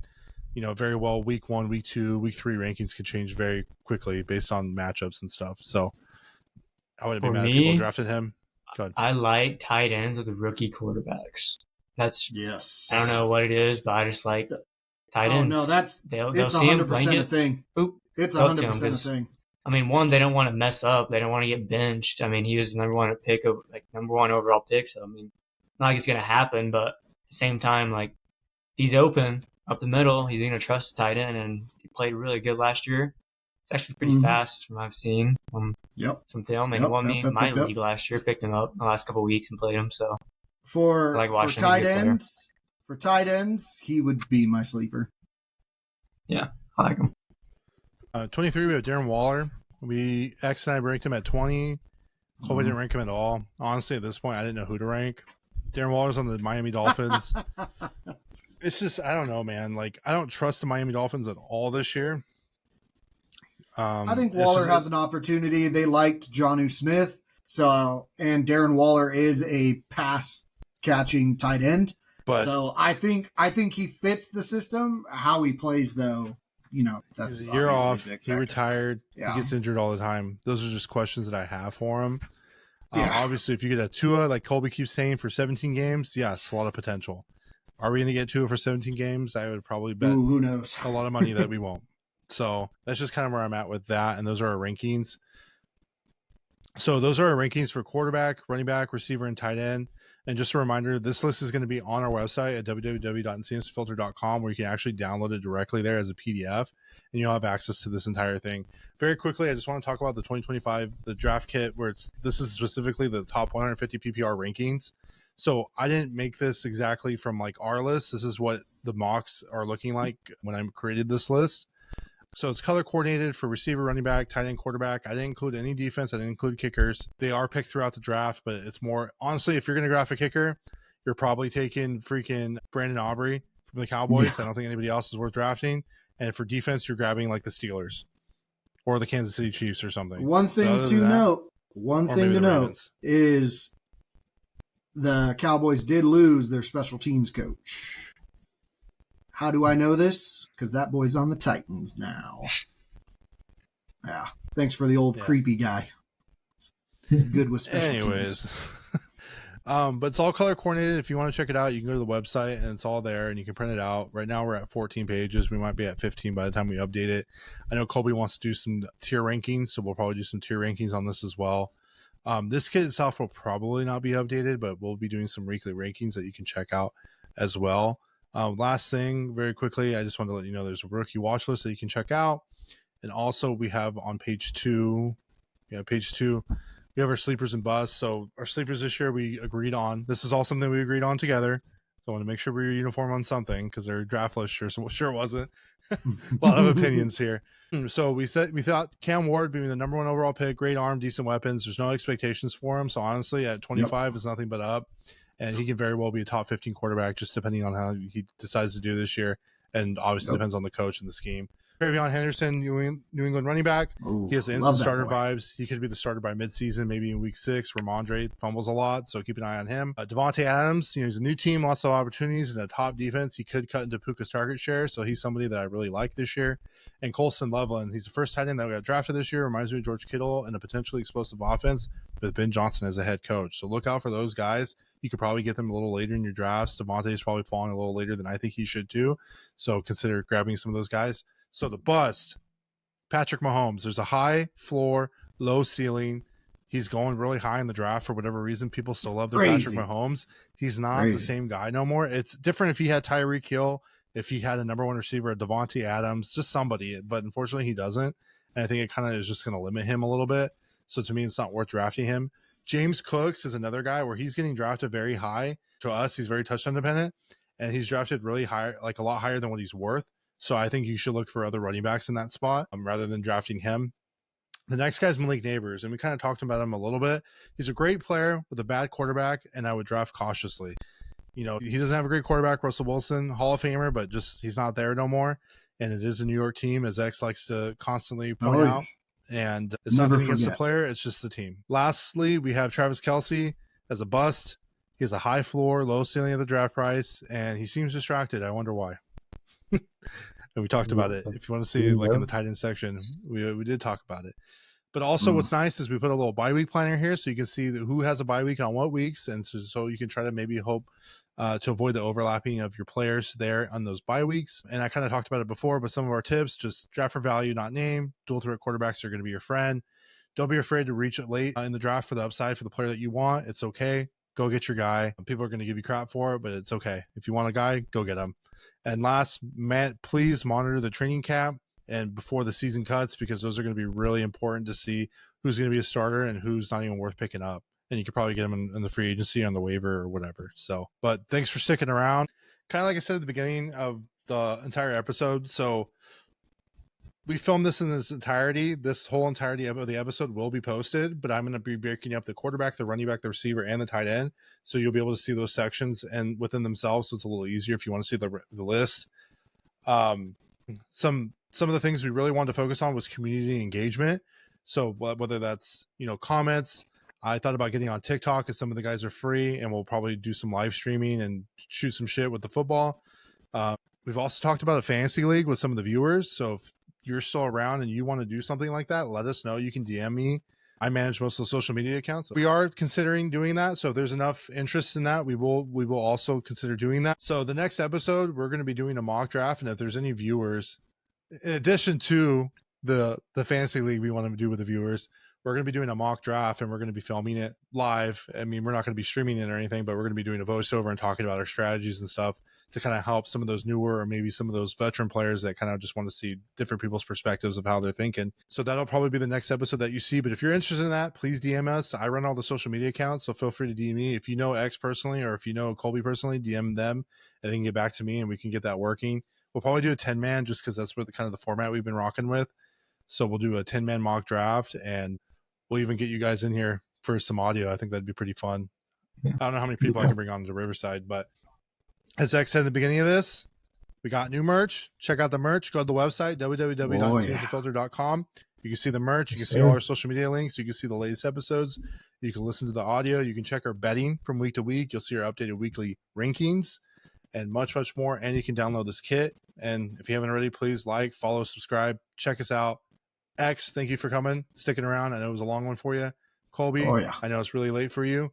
You really need to get Dallas Cowboy jersey behind you because you're not a Lions fan or a Browns fan. And Chubb is not even playing no more. So that boy's a backup. But anyways, thanks everyone for sticking around. Until next time. Peace. Later.